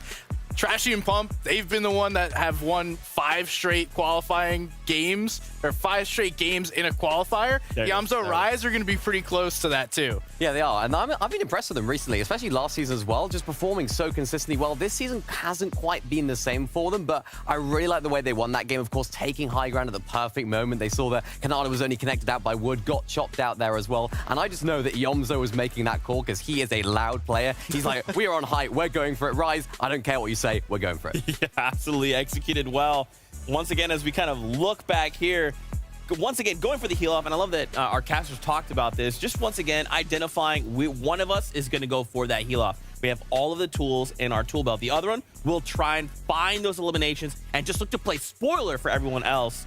And for them, look at this. A Victory Royale to their name, 179 points. And I want to see how this affects the standings, right? Because we know this is a high-profile duo. And now they're saying, hey, we're here to play. Yeah, and they've been playing pretty well. I believe they were in 6 going into this game, so I expect them to be even higher after a Victory Royale. I mean, when you win games, you shoot up the leaderboard. Yeah, you do, and especially when you're on high ground like that as well. We saw, of course, Yamzo healing off there, even sending Rise down to the bottom, as Jacob mentioned right there at the end. You'd expect the roles to be reversed there, but I think it just shows the trust that either of them have. You know, Yamzo trusts that Rise can have the potential to thin out the rest of the lobby down low, but of course, Yamzo has that potential just to know what he's doing up on the top and heal off well. And that might come down to what damage they took previously. So maybe Rise was the one that took a bunch of damage in Storm before, and he's like, dude, I can't play as long in Storm as you. That's why they switched it up. It's a really great point, yeah, for sure. Absolutely. Let's take a look at our standings. Pamstu, Fatch, jumping up 7 placement spots. Oh my gosh, but right below, Yamzo and Rise are doing the same. Pamstu and Fatch, I feel like they're a duo operating just under the radar right now. We see them for these glimpses, but it's apparently enough to put them on the top of the leaderboard. They're one of the most consistent teams we will see in this region. Always able to play calm, cool, and collected, and the synergy's there. These two have been playing together for over a year now, and I mean, I can't compliment them enough. I think they're NA's favorite duo. They might just be because, I mean, definitely, they are. So they're the most wholesome duo as well. I love seeing them play because they know that they know each other so well. They have that chemistry built up. Of course, we know Fatch has a few issues, maybe some injuries present, but they're not letting any of that stop them. They're making sure they take on the meta. They're learning it well. And as you mentioned, SBG, they're playing off each other so well. And we're seeing that in the end game. And that's really what sets the teams apart from those that maybe have just been practicing scrims or in maybe a new duo. It's that synergy. It's that chemistry that you have, that trust in your teammate. They have it, and it's second to none. Absolutely. I do want to kind of ask you guys a question. You guys have been in the back. You've been watching those initial first 3 games. We've talked about a couple things coming into today. EU versus NA. You know, Data, why is this heal off going one way in EU and another in NA? How are you guys feeling about the competition so far as you know, within these first 3 games? So I think it's pretty much what we expected coming into today, but I want you guys to take a look over here. This is actually going into game number 4. These are the average builds placed before end game starts. And we could see Pars and Baka, they were leading up until this game. So it's no surprise they have the most materials. And then surprisingly, Reet and Epic Whale, they've been doing really well, but don't have a ton of materials. That's because they've been fragging out on the low ground. In endgame, don't necessarily need to bring as much. Yeah, you say surprising, but it's almost unsurprising that they don't have that many builds, of course, because they have just been fragging out. They've been going for those eliminations in the late game. They've been W-keying the rest of the lobby, as we saw them do on West. They're bringing the heat in NA Central as well, NA as a combined. So I'm excited to see if they can continue that throughout the rest of the day as well, because it's working so far. And they're, of course, on the top of the leaderboard, up on the top 5 of the leaderboard. Yeah, and now let's take a look at some damage, right? Yeah, it's not just about the builds. Damage taken. So remember, we talked about this at the beginning of the show and how this kind of differences looks on EU and NA. For Aviv and Skittles, they've just decided, let's just take upwards of 700 damage, which again, remember, they also have to live in a lobby. So these guys had that formula right down. They're ready to get in people's boxes. Yeah, they're absolute tanks, clearly, because they just know exactly how to take damage. Of course, it's not ideal. You want to take as little damage as possible, but I mean, SVG were talking about it in the back as well. We were saying these guys have not only been fighting over a vault, they've also been fighting over that Rift Island for those pulse rifles. Yeah. Actually, in game 2, they actually had it on high ground as well. So to get those, you have to expend a lot of heals. You have to expend a lot of that time, of course, to take that damage. And I think that's where they've been sort of struggling a little bit with the damage, but it's not a problem for them so far because they're just keeping on rolling. And it's cool to see on the opposite side, we have, again, Pars and Baka, and we've seen quite a few just absolute dead side rotates going all the way out there in the storm to avoid taking any damage. And that's why they've been so successful at avoiding that up until 9th zone. And then, you know, once you get in 9, it doesn't really matter. You can just continue to play and take over. I'm just impressed. 400 damage. It's basically 100 damage now per game, give or take. I'm not good at math, so just excuse me on that. But my gosh, absolutely wild. Now, there's a couple things we want to talk about, but Game 5 is ready. So we'll save all that for after this. Let's just jump back into the action. Jacob PR, the best taco. Over to you.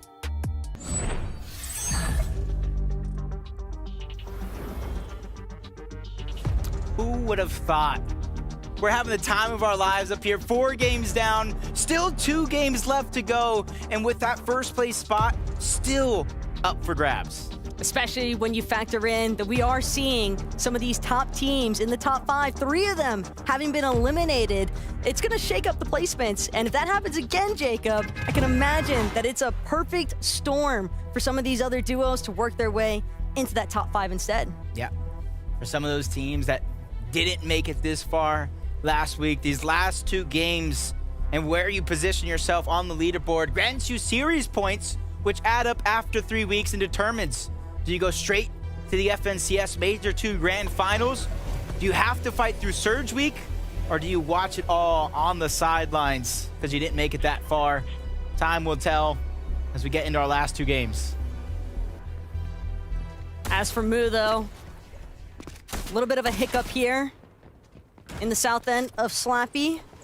Already 8, a couple of shots, but will manage to find a slight healing notion off of that slap juice, and it's the slap barrels that are helping out the most here for Moo.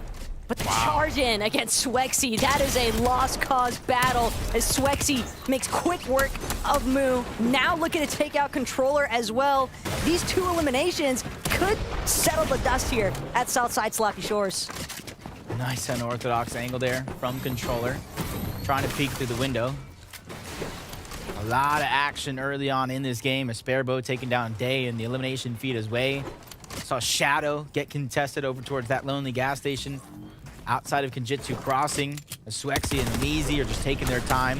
They don't want to put it all into one moment. Controller's one a good fighter, and he's proven to be so as he gets the first knock onto Omeezy. Siphon mats, refresh, a third party coming in, and that's Miro and Cooper saving the day, inadvertently giving Controller a couple more seconds to work with. They're on the hunt for one more. But it doesn't seem as though they're trying to be Controller saviors outright. They might have bought him a moment, Jacob, but they want this extra elimination. Miro continuing to chase down Controller, continuing to try and force him to go right back to that battle bus.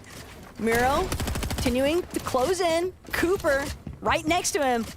It feels like it's only a matter of time, but Miro, he's gonna take a second just to pop a big pot. No, instead, continuing the push now. Controller really doing the most, though. He is at least forcing these other teams to respect his name a little bit. Wasting so much time. But is he going to be able to get out alive? Did he get the reboot card for his teammate? Get a second chance at life if he's able to survive the onslaught that is Miro and Cooper. He found himself at least a little bit of a nook and cranny. There's only 2 spots down below and above that you can even spot somebody out where he's positioned. And Miro and Cooper, they have a decision to make here. Do I keep spending all this time looking for him, or do I go back to farming up, trying to get mats and playing the rest of our game? Well, for Miro and Cooper, can't say I'm too surprised to see them finally looking to get into the action right off rip, but it's Miro and Cooper, I think, that could potentially end up getting bamboozled later on, because keep in mind, Controller, he might have been sitting there silently, but he could create an opening for himself. It's all too easy to find a knock when you're least expecting it. Anything is definitely possible. Just gonna have to worry about Surge later on, and I knew I saw Paper's name in the feed. He got knocked first. DeQuincid's doing a good job of just hiding, biding his time. Shadow under pressure, and you know what happens when you're in 2v1 with no exit strategy. Make it look easy and just taking over the POI, or I should say the split drop. It's not exactly a POI. It's a little gas station outside of Kenjutsu Crossing, and they claimed it as their own now. But these Havoc pumps, I mean, they have been such a crucial weapon throughout the entirety of this season. And for the exact reasons that we've been witnessing, a single shot is really all it takes sometimes. But now, here for Larssen, wants to find a way to get his duo back up and running, and it's Turtle Tavern actually looking to close in. Won't give Larssen a chance. ODM are going to be destroying the builds in the process, as now Turtle Tavern managed to find the close in on the elimination, but he needs health. He needs shields. Gonna have to pop a couple of minis. Meanwhile, Larssen forced to expend a shield keg of his own. Either way, whoever walks away from this one, still gonna have to worry about rebooting their partner. Yeah, and we've seen teams already travel to Naughty Nets as a third party. So the longer you take, the more that becomes a possibility. Tavern able to get the med kit off. 150 effective shield and HP. Great piece control and great maneuvering in and out of these covers to not only dish out some damage, but dodge Larsen's shots left, right, and center. Pops up, trading shots, and there goes Turtle Tavern. That's going to be their first overall victory against Larssen and Smart over towards Naughty Nets, and this is going to be a great start to their game, because even though with only 4 points they might not be able to get first place, we talk about those series points. They want to gather as many of those as possible. I just love this instance, though, from Turtle Tavern. Despite the fact that he didn't have a whole lot of time, he just chose to close in at the perfect moment with that ODM gear, and that's the chaos of the ODM gear kind of ensue. He just barraged into the least expecting moments there. It's a good cleanup, but now for Edgy, he's trying to not get cleaned up in the process. Taking a kinetic blade away. Doesn't seem as though he's got Duke with him. Nah, Duke is down and out. That's why Edgy's trying so hard. He's not only fighting for himself, he's fighting for his teammate as well. Bully flies above and over, trying to close down the options that Edgy has to work with. And you can see the ODM gear from Lizux trying to break through, cause the destruction, take away any hiding spots he might be working with. And instead of just getting greedy here, going back in with the ODM, they know Edgy has no escape plan unless he's going to fight for it. They're just going to go ahead and continue on with the chase. This is a slow but surely elimination that they have around the corner. And with Edgy not really having any options to fight back, he does the best that he can, but it's just not enough to take down this inter-region duo. You can almost see the exact moment that Edgy just realized it's basically wraps, at least as far as Game 5 is concerned. Respectable hustle, but he's gonna have to wait for Game 6 instead. And again, being one of the duos that really needs those placement points more than anything to try and earn those series points, given having missed out on Week 1. A little bit of a tough situation there. Oof. One tough situation to the next. I like, they're just leaving Mason down there to try to stall out for the Siphon. That way they can trade shots just like you're seeing here, and then they don't have to expend as many heals as they typically would in that situation in Playing order with to their kind of dinner. recoup. Yeah. But where was Scoped? That's going to be my big question mark. At least he's going to have a chance to try to get Mason back in the game. Polarized and NPEN again, game after game. You can see what they did in that last one. This time around is before the vault is even grabbed, but they at least know where the key is at. They know Nexi and Redux have it right below them. They don't want to let that vault go over too easy, because then that gives them that Havoc pump, one-shot potential over towards North as well. You see Epicwell and Reed try to close in on the distance. A lot of damage being done from NPEN, but not enough to really follow up on if you're Nexi and Redux. They both go down, but there's still 3 teams outside of them that are hovering over Mega City. NPEN and Polarized just making quick work to regain control of that vault card. Controller did manage to reboot Moon, by the way. Ooh. But now he needs to be revived himself as Pump. A little bit of revenge here for his duo. It's all up to Moo now to see whether or not he can close this one out. Pump gonna take the elimination in full, wants to make sure that he gets as much of a refresh as possible. But this is giving Moo an opportunity to pop a couple of big pots. Pump looking as though he wants to try and challenge, but the full shield regen has already taken place. Moo, now with a slight advantage here, will pick up the Kinetic Blade as well. And despite being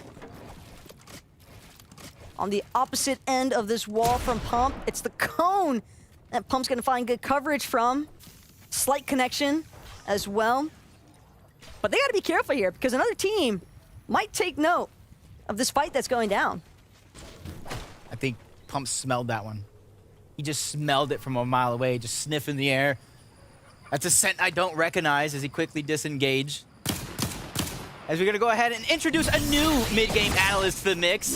A guy that has an eye in the sky above everybody else. Welcome, Levin. What do you got for us? Thank you very much, Jacob. Look, it has been a tough season for Iomzo and Rise. With the switch to central servers, these guys lost the ping advantage they once had, and if you know anything about Iomzo, this guy likes to be aggressive. They haven't quite been able to play that kind of style this season, and it's been rough. The first 2 games for them today, average games by their standards. The last 2 games, though, they've made some adjustments in the mid-game. They're switching up their strategy a bit. They're not getting a bunch of eliminations like they once did, but they're now popping off second place and a first place in the last game. Really good stuff. Thank you so much, Levin. Information that is vital to being able to break it down. And you see the struggles again from Iomzo, just under pressure. And it kind of just goes to show that Levin, he knows his stuff. I might miss him on over here towards the casting stage, but I think you and Levin, that's a good swap. We got some chemistry rolling as well. I have to think so. But as far as Iomzo and Rise are concerned, you can see they want to be aggressive. Iomzo, though, maybe biting off a little bit more than he could chew at that last exchange, but when you've got 4 legendary slurp juices, I guess you can afford to be a little bit more open to being on the receiving end of that damage input. Pars, though, a little bit of spray into the bush, does connect with a couple of shots there on the Botify, but now it's Silver that Pars is keeping an eye out for, and Silver doesn't seem to fully recognize the fact that those shots are coming from right in front of him. Is now Baka and Pars opting to just keep moving, swapping out the ODM gear immediately for the Kinetic Blade. And it's still early on. ODM gear can definitely be nice to have, but this is a much better find here for Pars and Baka. They started kind of collecting the cash, trying to scare those other teams off. You can kind of see what just happened as we return to this location. Probably another team, because everybody really shares a cache between 2 different teams. So they scared one team off, they pushed them out, went back for the loot as soon as it was done capturing. This Controller's back up yet again. Controller and Moo, well, I was gonna say they won't go down, but Miro and Cooper said, I found you again. Can only go so far. 3rd time's the charm. Maybe you have to hope at least. Controller and Moo, they have really been going through it. And it's impressive to think that Controller has still managed to find 2 eliminations, given the fact that he spent most of this lobby without a duo, it seems. But now with Miro, Cooper, NPEN, Polarized, Sparebow and Beverly as well, already on top of Rift Island. This is not going to be an easy one to work through. And Sparebow, ample amount of splashes as well. Why every time I look at some good loot or an opportunity at it, is MPen and Polarize ready to challenge it. From the vault towards Mega City, to the Rift Island in the sky, they're ready for a challenge around every turn. Same could be said about Sparebow. He took down Miro, he took down Cooper last game, all by his lonesome. Maybe a little help from Beverly. But this is where it's gonna get interesting because the zone's now gonna cover over this Rift Island. The zone capture point is going to be contested, which means it's going to be a little bit of a stalemate. Who has the patience? Who has the persistence to hold on to this spot? And as I say, it instantly answered. Sparebow and Beverly don't like their position, and they try to disengage. But man, was that a couple of shots landed onto Sparebow. 3 HP. Yeah, but all of those splashes as well. Sparebow going to be forced to resort to being practically extorted out of his sustain. Beverly as well. Seems as though he had an ample amount of shots to boot. That duo maybe second guessing whether or not that was the right time to leave Rift Island, because you have to imagine players can tell who's going up and who's coming right back down. I understand the vision in terms of wanting to find that ideal positioning, because rotations really are everything when it comes to these later zones. But the price that they pay at times really makes you want to reconsider. See the outskirts of the zone here. In a couple seconds, we're going to see where we are going to pull and even more south. And this one is treacherous because there's so much water covering this position. And a lot of the land that is left there has different elevations that these players are going to have to overcome. And then you take note of a lot of the trend from 5th zone into 6th. There's going to be a little bit of a north pull eventually here in some of these zones. So you better have your plan laid out for you. Gathering that information, being proactive from one step to the next is going to be important for a lot of these teams. Kanata and Azers, though, they want to get aggressive here up against Rokane and Vert. Some nice return fire, though, from Vert and Rokane. Going to put a halt in Azers' tracks. It's going to be forced to utilize one of those slurp uses as well. And now it's just open exchange of fire from both of these teams. Builds, mats, all having to be used up in the process. And at the end of the day, I think that's what a lot of these duos are really after, because they know there is a lot of time to rotate around. There is a lot of time to look for surge tank damage. That also means there's even more time to force other teams out of their materials. A lot of opportunity here for players to still find their footing, especially for a team like Pamstu and Fatch. 182 points, leading the charge here in the lobby. And you see they do it through different styles of gameplay overall, getting aggressive when they have to, playing passive when they need to, mastering multiple different win scenarios to get to where they are.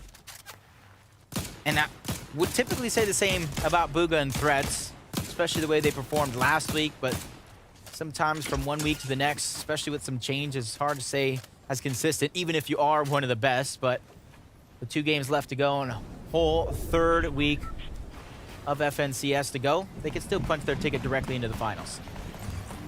But with the way that the zone is pulling, Bugha and Threats, it's practically still in their backyard over at Steamy Spring. So Bugha choosing to actually hold on to his heels for the time being, probably recognizing the fact, hey, I've looted this entire vicinity. He's probably got a good idea of where he might have left some minis behind, some chug splashes as well. We even saw him cross a little hut that had some chug splashes in it, so bound to be able to regen one way or another.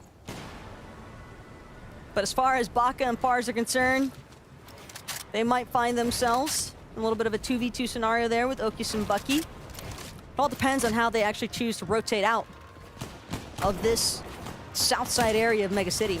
I told you it was going to be a north pool. I told you, you got to be ready. You got to have some sort of backup plan underneath your sleeve in case it keeps pulling into these different directions that you might not least suspect. for a good portion of the lobby, this zone change isn't going to be too difficult to overcome. Going to have more difficulty trying to find the surge tags when a lot of these players are already boxed up. You can see the majority of the lobbies are already in. Not much distance to cover. A good portion of the teams on the island and on that shore front over towards Mega City don't have too much distance to cover. So it's going to be a little bit of a slow zone for a lot of these teams to be able to find the damage that they're looking for. For the ones that are above, it's important that you stay ahead of that curve.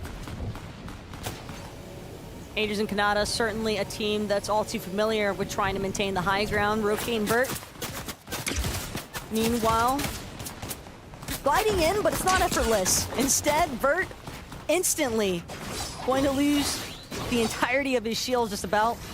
And that's going to be his last slurp juice, forcefully expended. Still has 5 minis to work with, but the later it goes, the more relevant heals become. And for Vert and Rokain, at this point, it's looking like they might need a refresh more than anything. Taco. Moo got rebooted and taken down again. We got Controller fighting for his life. This time it's against Enfen. And he comes out on top, gets some heals for his efforts, but he is so far out of zone, taking damage to Storm Surge. He is going to need a miracle to stay alive, and he doesn't get gifted that one. But I need to know if anybody is any sort of analyst out there, some sort of analytics. Was that the most reboots we've seen in a single game? I think they're trying to set a record. They might have in this process. A valiant effort from Moo and Controller. One thing's for sure, that duo has a firm belief in no partner left behind. Controller deserves all the effort for that one. Yam Zone Rise rotating around Vert, trying to find some safety. 146 points, 700 above the damage threshold. Placement points haven't set in though, so this is not the time for somebody in his position to go down, especially with only this game and one more to play out. So if anybody's looking for that first place spot, this is not the time to have any hiccups or speed bumps in your journey. But for all that damage that Vert and Rokain spent acquiring, for Vert to now be forced to play this one out in a solo position, still hanging 700 above, you almost have to wonder what prevented them from finding better positioning earlier on when their damage threshold was clearly already taken care of. Meanwhile, Landjock, Zukis, only 4 above for the time being. Make that 2. And it's Daishan who appears to have drawn Landjock's attention. But finally a connected shot here, right in the nick of time. Landjock barely going to make it above that damage threshold. Still needing to get a couple more tags going through. I like the thought. One of the teams with the highest elevation at this point in time. They're just waiting, biding their time. They know there's not too much distance to cover before they're in zone yet again. And they knew eventually somebody would try to make a claim for some sort of height. And that's what they used, taking a couple of shots on the Kanata. But still having to worry about that Storm Surge and how they're going to be able to deal with it, where they're going to be able to find the shots. While some are waiting for that opportunity, others, like Bucky and Okus, are trying to create that opportunity. If they steal away whatever loot that they can find, even if it's just 3 minis here, they know they're 239 above their damage thresholds. They don't need to forcefully make any moves. At least not just yet.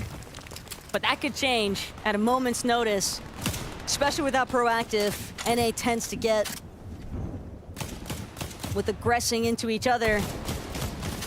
But Kanata doesn't need to worry about that damage threshold anytime soon. 849 above. And again, continuing to scout the direct area around them.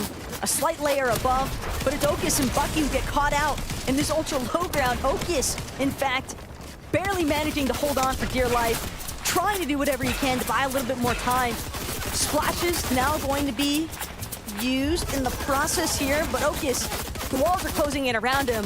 The duos are starting to sandwich him. It's only a matter of time. Yeah, he got out of the claws of one team, but walked in to the aim of another. Now Zyro's having some cheeky shots over into the distance. That was Muzz and Degen who started this lobby focus. pressuring Otis, making him expend a lot of resources. Matt's heals to try to get out of this position. And even then, he still has some ground to cover. Not much, but at least it's something.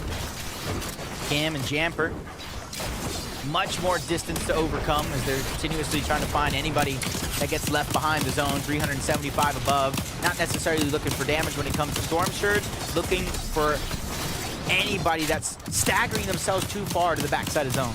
But it's Cooper and Miro. They're so busy having to throw up builds in front of them that just keep getting shredded away at. They don't have time to actually protect themselves from the duos closing in on their backside. Pars, meanwhile, immediately eliminated the moment that he tries to challenge to a slightly higher layer. Thatch and Pamsound now doing what they can to remain safe for the time being. But Yamso and Rise, they need damage because it's getting close. Yeah, they don't feel comfortable. No sense of it at all, but I thought I saw Kanata go down in the feed. They're still able to put on a good amount of points on the board, so even though he does get dropped, Ager's left by himself.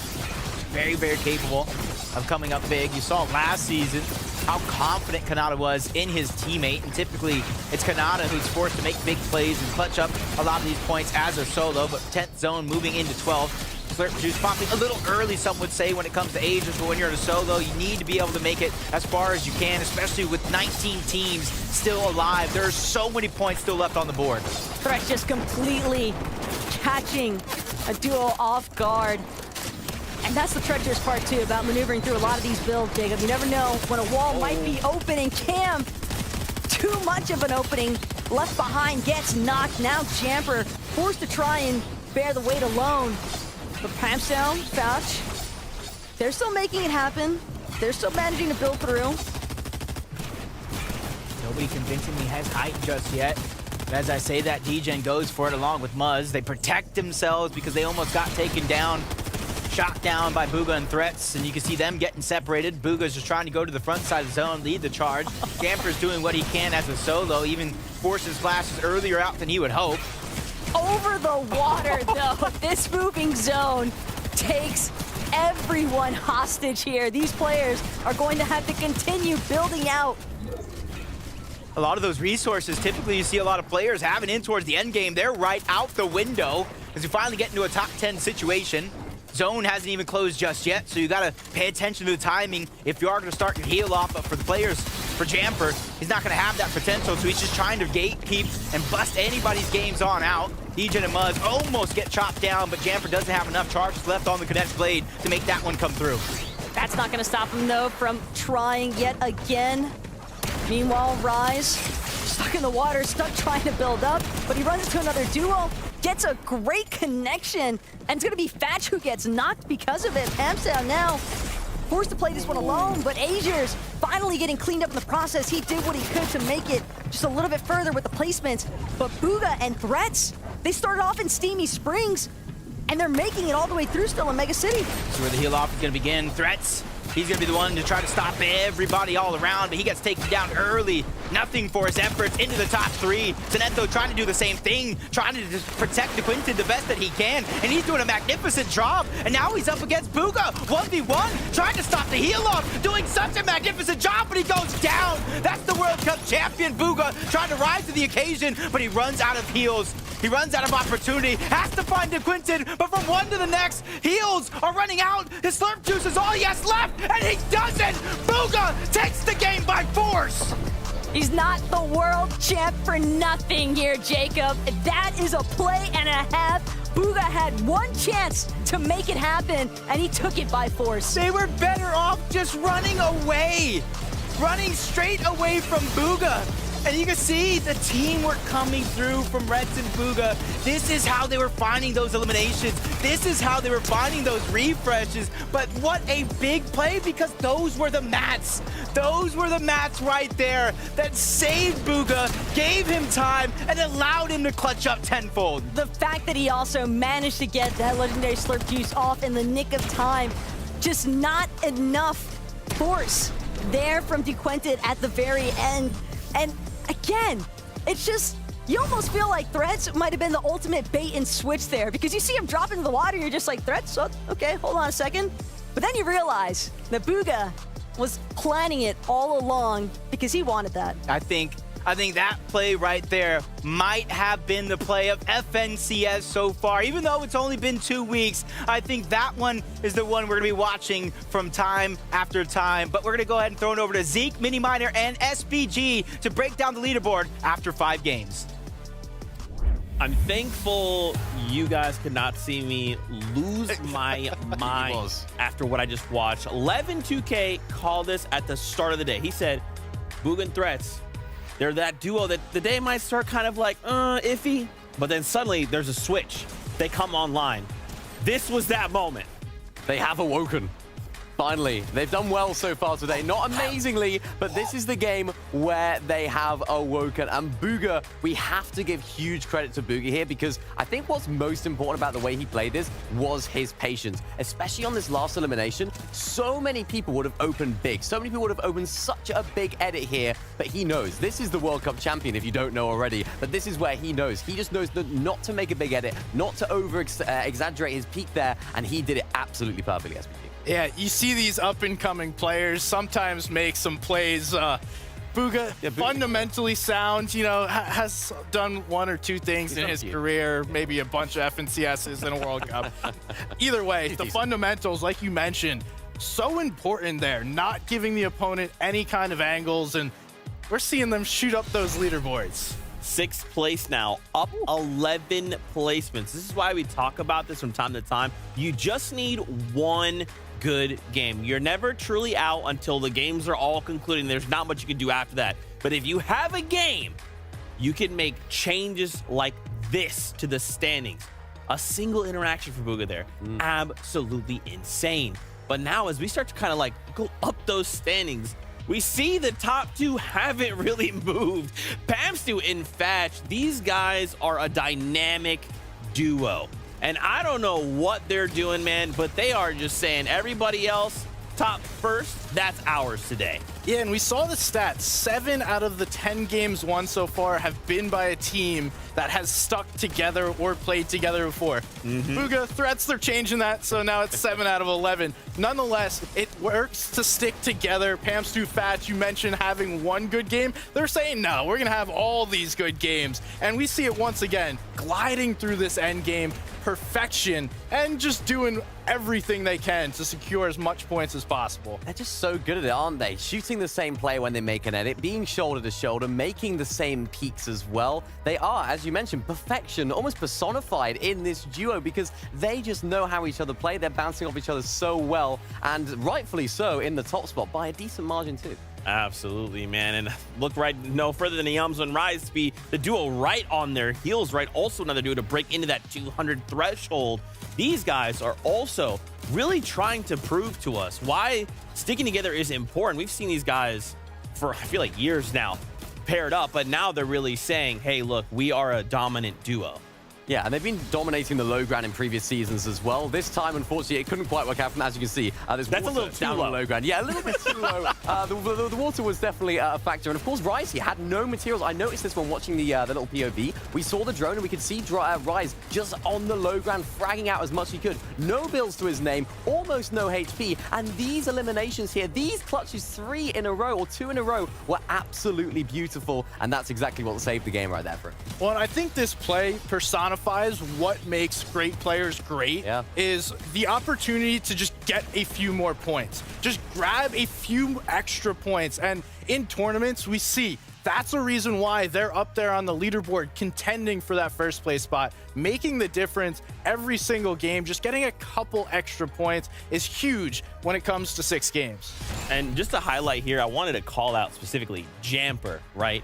We saw in that last game, he did a little tech thing that I just thought was like so next level, utilizing the kinetic blade to dash up and actually damage the builds of the players on height, saying, okay, hold on, you're gonna build, you're gonna expend all these materials. Here's a single kinetic blade charge. Now come back down, burn more materials, come down to play at our level. I thought that was so sick. He did it for you. He did it for you, Zeke, because in week number 1, Zeke was like, why aren't they shooting them out? Why aren't all these players looking up at high ground, particularly when they're in wood?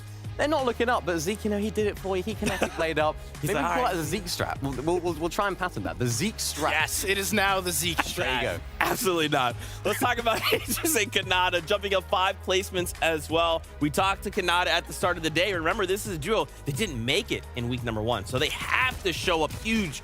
And right now, being in top 4, going into the final game, I'm expecting a lot from this duo. Hey, they're due for a win. Normally, Kanata likes to win the first match of the day, but now he's going to go for the last match of the day. And we saw them starting to posture for that here in this game, looking to play that high ground. Doesn't wind up working. You know, there's a couple other teams. DGen might be one of them that looks to take height as well in this lobby. Nonetheless, still playing super consistent. What we want to see from them is that top 3 to secure all those series points. Well, they've been trying as well because we've seen them on high ground in 2, maybe 3 out of the 5 games so far. They really have been giving it their best shot, but unfortunately, they've just been contested by teams early on. It hasn't quite worked out for them so far, but going into this last game, when you need a win, when you need a good performance, it's really where it's all going to happen. Right here, right now, one last game in North America for these duos. They have to put it all on the line because remember, we're trying to make it to grand finals and ultimately global championships. Here we go, though. One last ride. Buckle up, Fortnite fam. It's game time.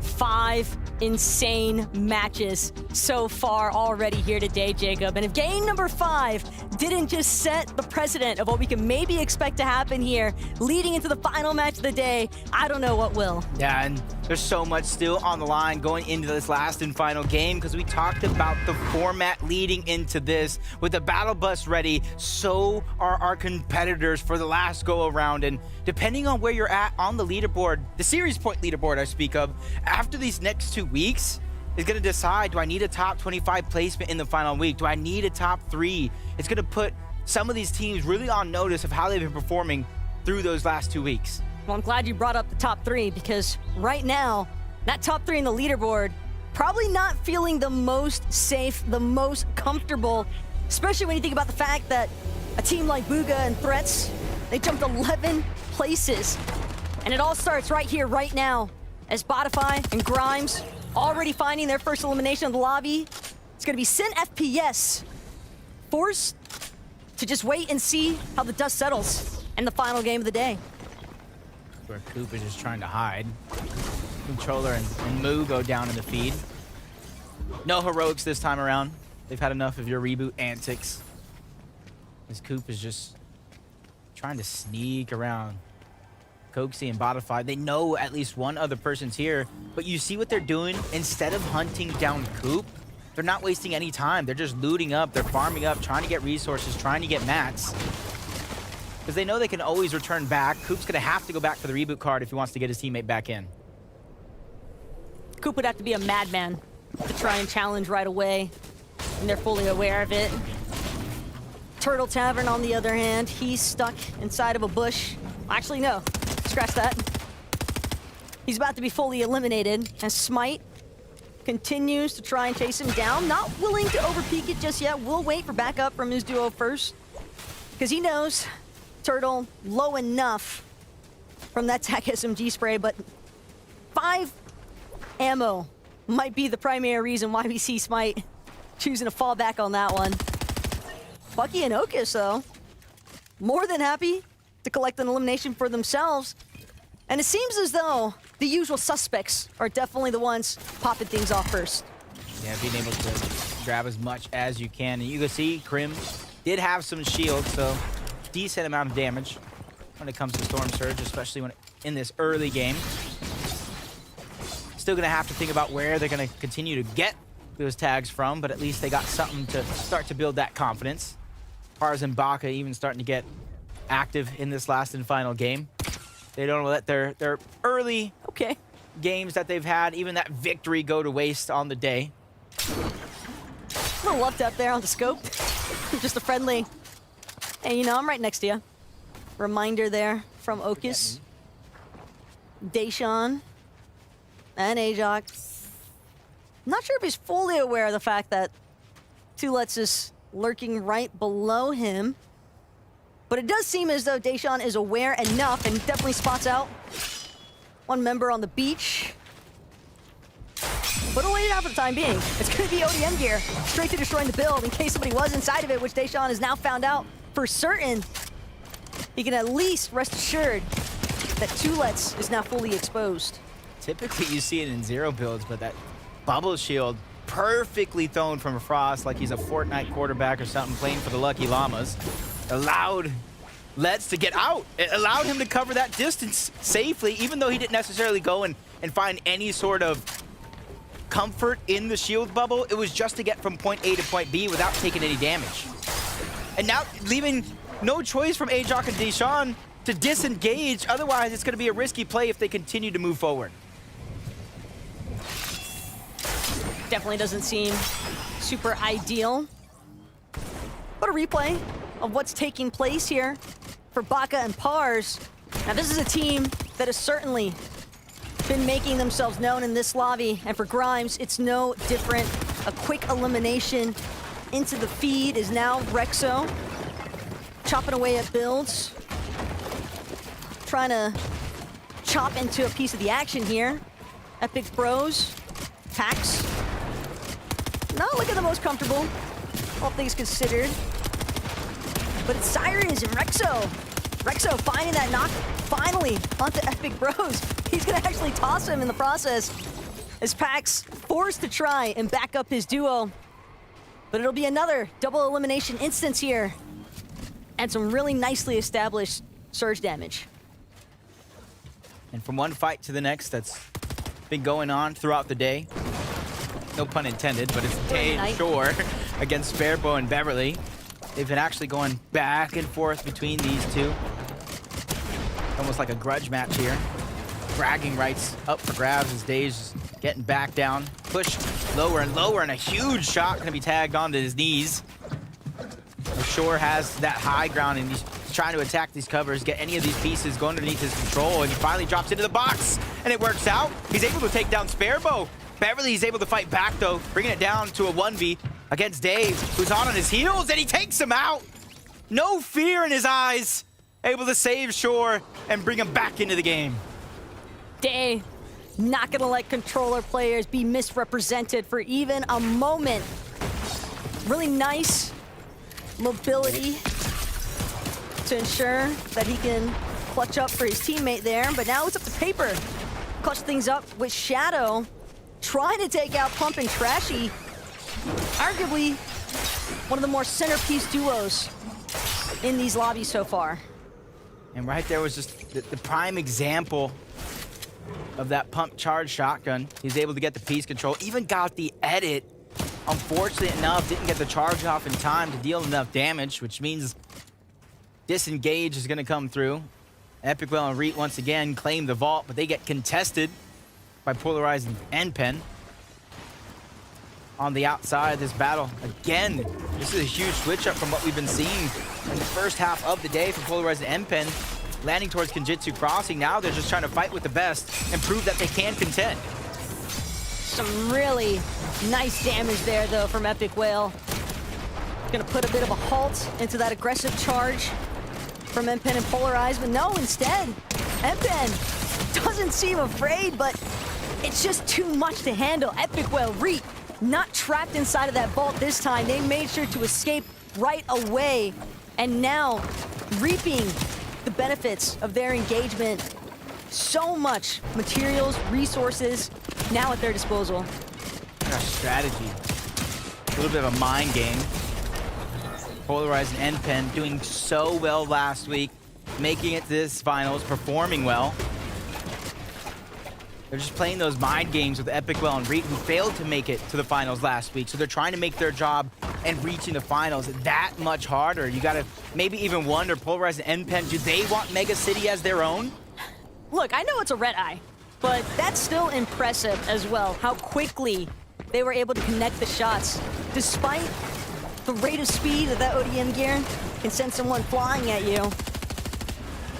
NPen and Polarized, though, I think they definitely have the right idea, because we've seen what Epicwell and Reet can do when they have that vault loot free to exchange with whatever they want. Mira and Cooper, though, they've largely been the kings of sloppy shores today. You know, with a lot of their top competition not making it this far to this stage of the game, they're really taking advantage of every opportunity. Anybody that's not suspecting around every single turn. Miro doing a good job to take control of the beast, and he's even trying to think outside of the box. A cheeky little angle where it's hard to build over.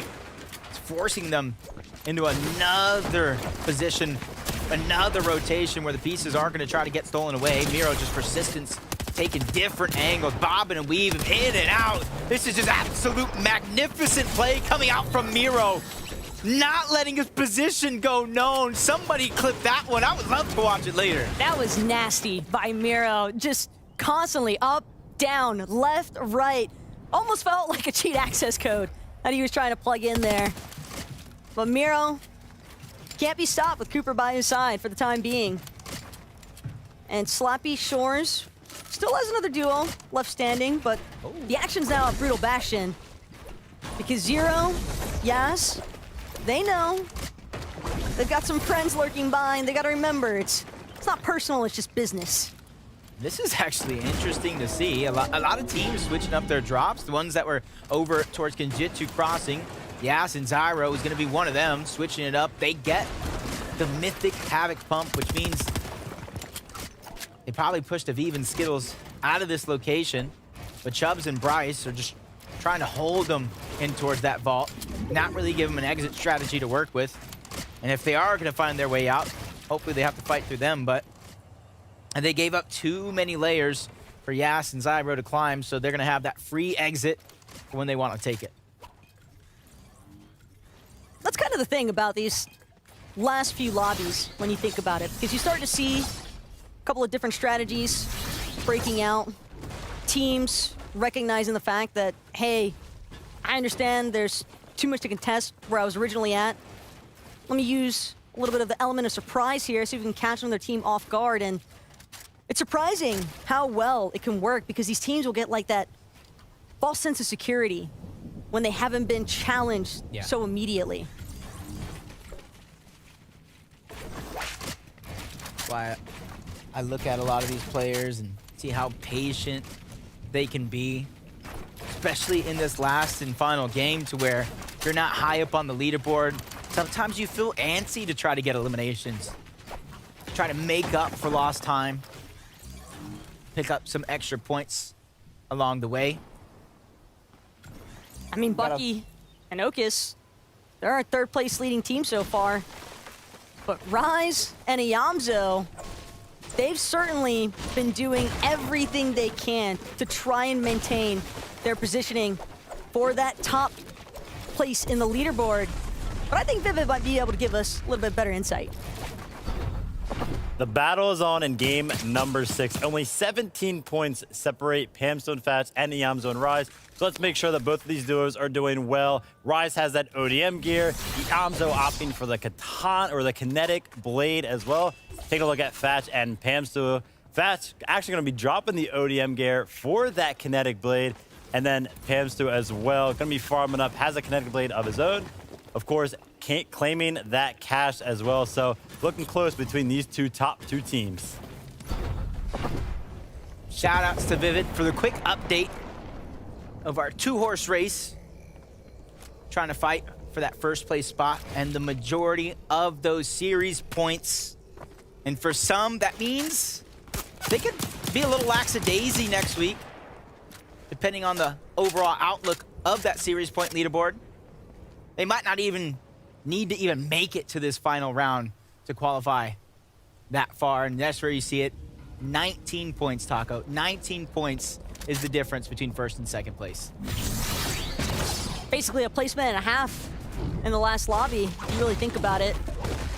But it's not going to come easy, especially when you consider the fact that, as far as eliminations are concerned, Pamstone and Fatch, they're leading the charge here. They've got a 9 elimination difference, sitting at 20 in comparison to Iyamzo and Rise's 11. Last we left off from lobby 5 to now.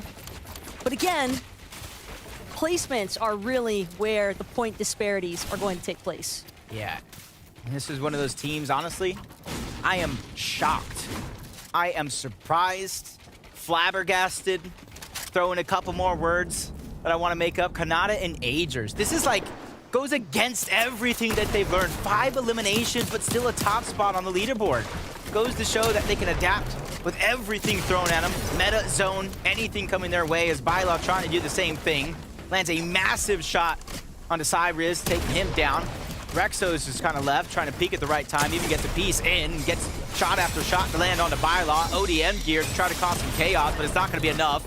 Rexo doing a good job cleaning that one, regardless of what's going on around the outside. That's going to be Knifer. It was just a little too slow to the punch. On the other side, though, Cyrus still just knocked, not all the full way cleaned up, so there's still an opportunity for a revive to go through. And I think this is going to be the best opportunity. And you see what Knifer has in mind. I got the reboot, and now I'm just trying to disengage. But now he's going back. It might not have enough time to do both. And it was the commitment that we saw from Rexo. He wanted to do everything in his power to get his duo back up and running. But instead, Knifer, with the ultimate fake-out challenge here off the ODM gear, will take full advantage of that refresh. But now for Rexo, he's got to send a message. He's got to close this one out.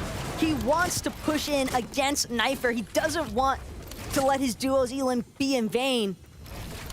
But instead, it might just be Rexo recognizing the fact that I don't have as much time to work with as I would like. So he is appearing to look for that reboot opportunity.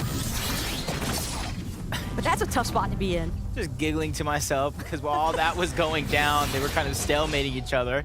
Evo came in out of nowhere and said, if y'all not going to use this reboot van, I might as well go ahead and take it for myself, as he tries to bring Salco back. And man, that play last game from Bugha has been wondering what he has in store for us this game. He's already having the rotation impact. You talked about him landing so south on the map. He's quick to rotate towards the north. And now he's trying to replenish some lost mats. He knows how hard that brick is to come by. He's even farming some extra. He's either putting it for himself later on in the game, or he's making sure Threats knows he has the comfortability, the flexibility to go ahead and do what he wants, that there's mats waiting for him when he's done. Bugha's not the only one with mats on the mine. Edgy was just maxed on everything. I mean, one build expended, still practically fully decked out as far as his materials are concerned. So these challenges for exchanging surge tag damage, definitely the right idea, given the fact that they have so many builds at their disposal. It's quite easy, I think, for Edgy and Duke to remain protected while they look for those damage opportunities. And well, we talk about damage a lot, but going back to an earlier point you were making, Jacob, with Kanata and Agers, and them only having 5 eliminations so far, but still being in top positioning on the leaderboards. I mean, it's almost a prime example of work smarter, not harder. Yeah, and you're seeing a lot of these teams do exactly that. They're working smart. Instead of rotating full on towards the center of the zone, a trend that I'm kind of figuring out, I don't know how accurate it is, but I think it's been helping me in a lot of the games that I've been playing, is when the zone continues to pull towards the east side, you see 1, 2, 3, 4, even 5 straight zones with the zone continuously pulling that direction. More times than not, that 6th zone would take a counter pull away from where it was going previously, and that's why you see a good portion of the teams already positioned inside of that 6th zone, but not as much ground to cover as a lot of these other teams. And speaking of ground to cover, it's Jamper and Cam. Seemed like they originally wanted to try and make a play for the Rift Island, but again, as soon as that Rift Island spawns in, you can expect as many teams as possible in the area to just divert all their attention towards it. But Jamper, he sees white in that damage feed, and Cam already in the process of driving forward to see if he can finish off what Jamper had started. That's gonna be Cam, forced to retreat, recognize the fact that there's a couple other duos actually hanging just west of them. And with Muzz nearby, that's not someone that I'd want to play around with. Especially this being the last game of the day. Gonna make those riskier plays that much more impactful. But on both ends, doesn't work out. It's okay, it's the last game anyway. You got a whole another week of opportunity. Final week of opportunity next week. Then after that, no more. Unless you make it to Surge Week, of course. Evo goes down. Luckily for him, he got Salco back into the game earlier on, so... Well, I might have cursed him because Salco just went down. It's always the moment you bring attention to it. It's just like, my Sorry, fault. guys, forgive me. My fault, OG. It happens. Parzavaka, though, 11 splashes, 555 above the damage threshold. Fars just trying to take control of his pieces. Doesn't want any of them going on over to his opponent. He's just scrambling for information here. Has 30 seconds, which is a decent enough time, but he has a far pull when it comes to the zone, so him and Baka are going to have to start to think outside of the box, both figuratively and literally, to figure out how they're going to get there. A lot of these teams rather parallel with each other, though, as far as layers are concerned. It is still relatively early on, though, so not too surprising to see that no one has a true control over the high ground by any means. It is surprising, though, to not see Kanata and Agers posted up a little bit higher up, though, since they tend to be one of our primary duos looking for that high ground point of view. But we can see the damage threshold already starting to have an impact here for User and Acro. Forced to use Big Pot on top of a Slurp Juice, and well, for User, just one shot is really all it takes to get this team into the safety net, or at least a temporary form of relief. But there is no one that's willing to peek right now. You just really need to be patient. Don't need to get antsy. That side of the zone is becoming more and more congested, which is a blessing and a curse because they're going to get opportunities to get the tags that they want.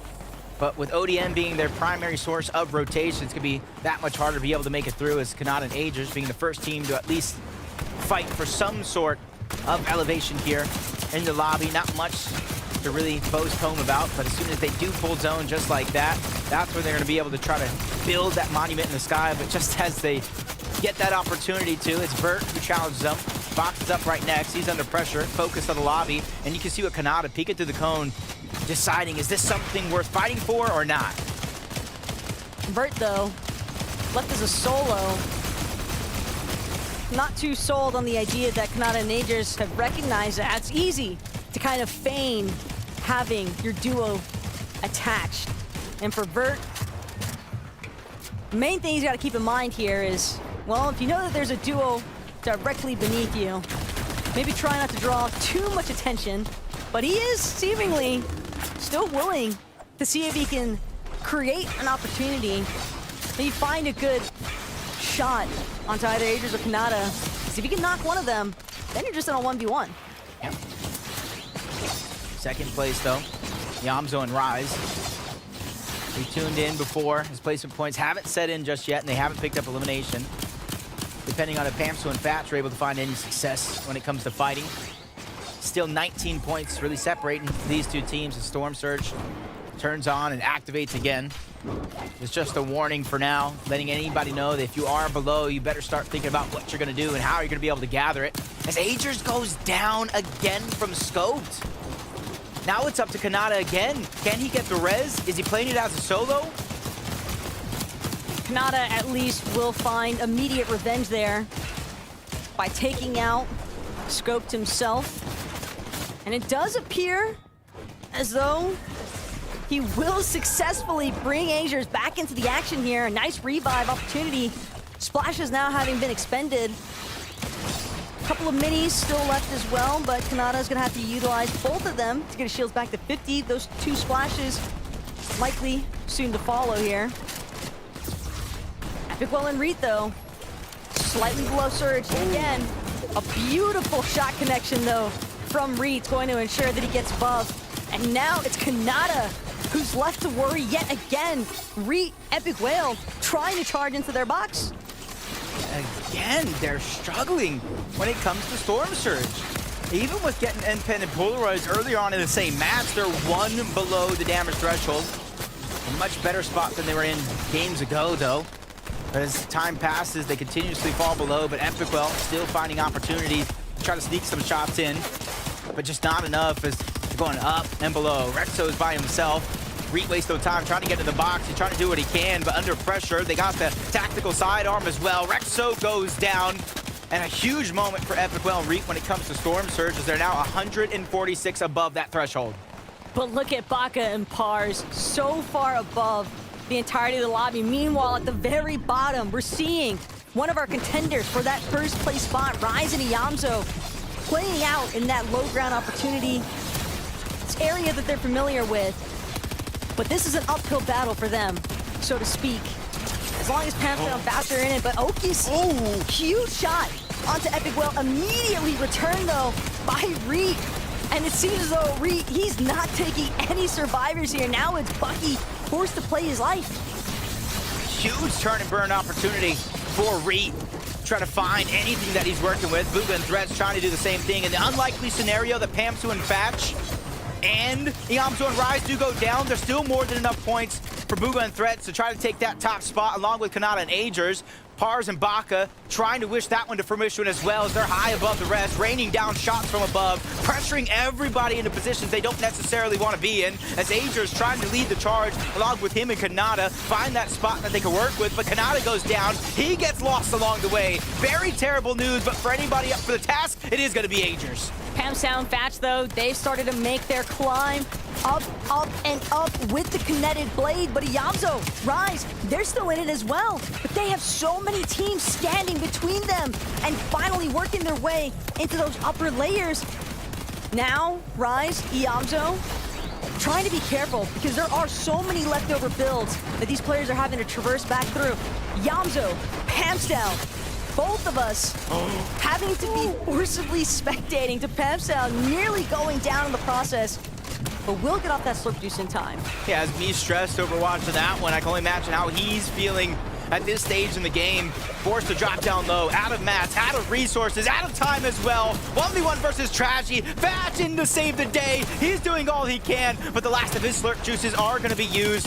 Cannot save Pamcell and get him back into this. And it needs so much because it's 19 points. Still the difference between Iamzo and Rise, but he finds Bugha slipping. One run comes to an end, and first place is open for the taking. All Iamzo and Rise have to do is make it out into this final moments here. Top 10 nearly secured. Top 10 is secured. Iamzo and Rise, they had their game time popped. Pars and Baka as well, just eliminating one player after the next. Next, he's going to be one of the first to fall. Epic Well now being challenged here by Pars. Gets a decent shot off, but it's the refresh and then the time. Sure, though, making sure to take him out first. Fall damage! Fall damage! It goes down to fall damage as the zone closed. A final four and a huge shot by G-Money to take out Reet. Putting everything on the line. Zyro's getting pushed back into a corner. No options, but G-Money runs out of time. 1v1 scenario. Zyro's running out of heals, though. He's trying to backtrack, find anything to work with. Baka's already fresh out, and so is his luck. Zyro takes the game. Zyro might have taken the game, but Iamzo and Rise just managing to hold on long enough. I'm sure their eyes were peeled in that elimination feed, and the moment they saw Pamcell and Fatch go down, they knew just 1 second longer. Was it 1 second? It was 19 points late into the game. Did they last long enough? And then I asked myself that same question because I saw somebody else at 221 points. I do believe the Victory Royale alone in that top 2 overall is about like 10 plus points up for grabs. So it's still anyone's for the taking, and it has my mind boggled right now. Zero has got to be feeling great about finally finding that Victory Royale. And what a time to do it as well. Closing the day with a first place finish. Trying to do the math, so one finger, one hand. I'm like, I don't think there's that many points separating these two teams. So I'm going to go ahead and throw it on over to Zeke, Miniminer, and SBG to make some sense of all this noise. Thank y'all so much. Of course, Jacob PR, the best talk of your casters for the day. My gosh, this ends on just craziness. We just watched so many Singleton final moments there. One player going down. How does this all affect the standings? We'll find out in just a moment, but I just got to say, these 6 games in NA were some of the best I feel like we've seen. Yeah, they brought the heat today, didn't they? They really did. As they do, as we've seen. Of course, last week was no different. This week, just the same. And it's hype. It's great to see. And of course, we get to see the winning team right here in game number 6. Zyra playing the heal off really well. Of course, his teammate going down and trying to get as much damage done as possible, which he did excellently well, doing as much as he could, but of course, wasn't quite enough. But of course, the heals lasted long enough. Yeah, we saw his teammates steal a slice too before he went out, and that was just, a little more time to go disrupt everybody healing. You gotta share, right?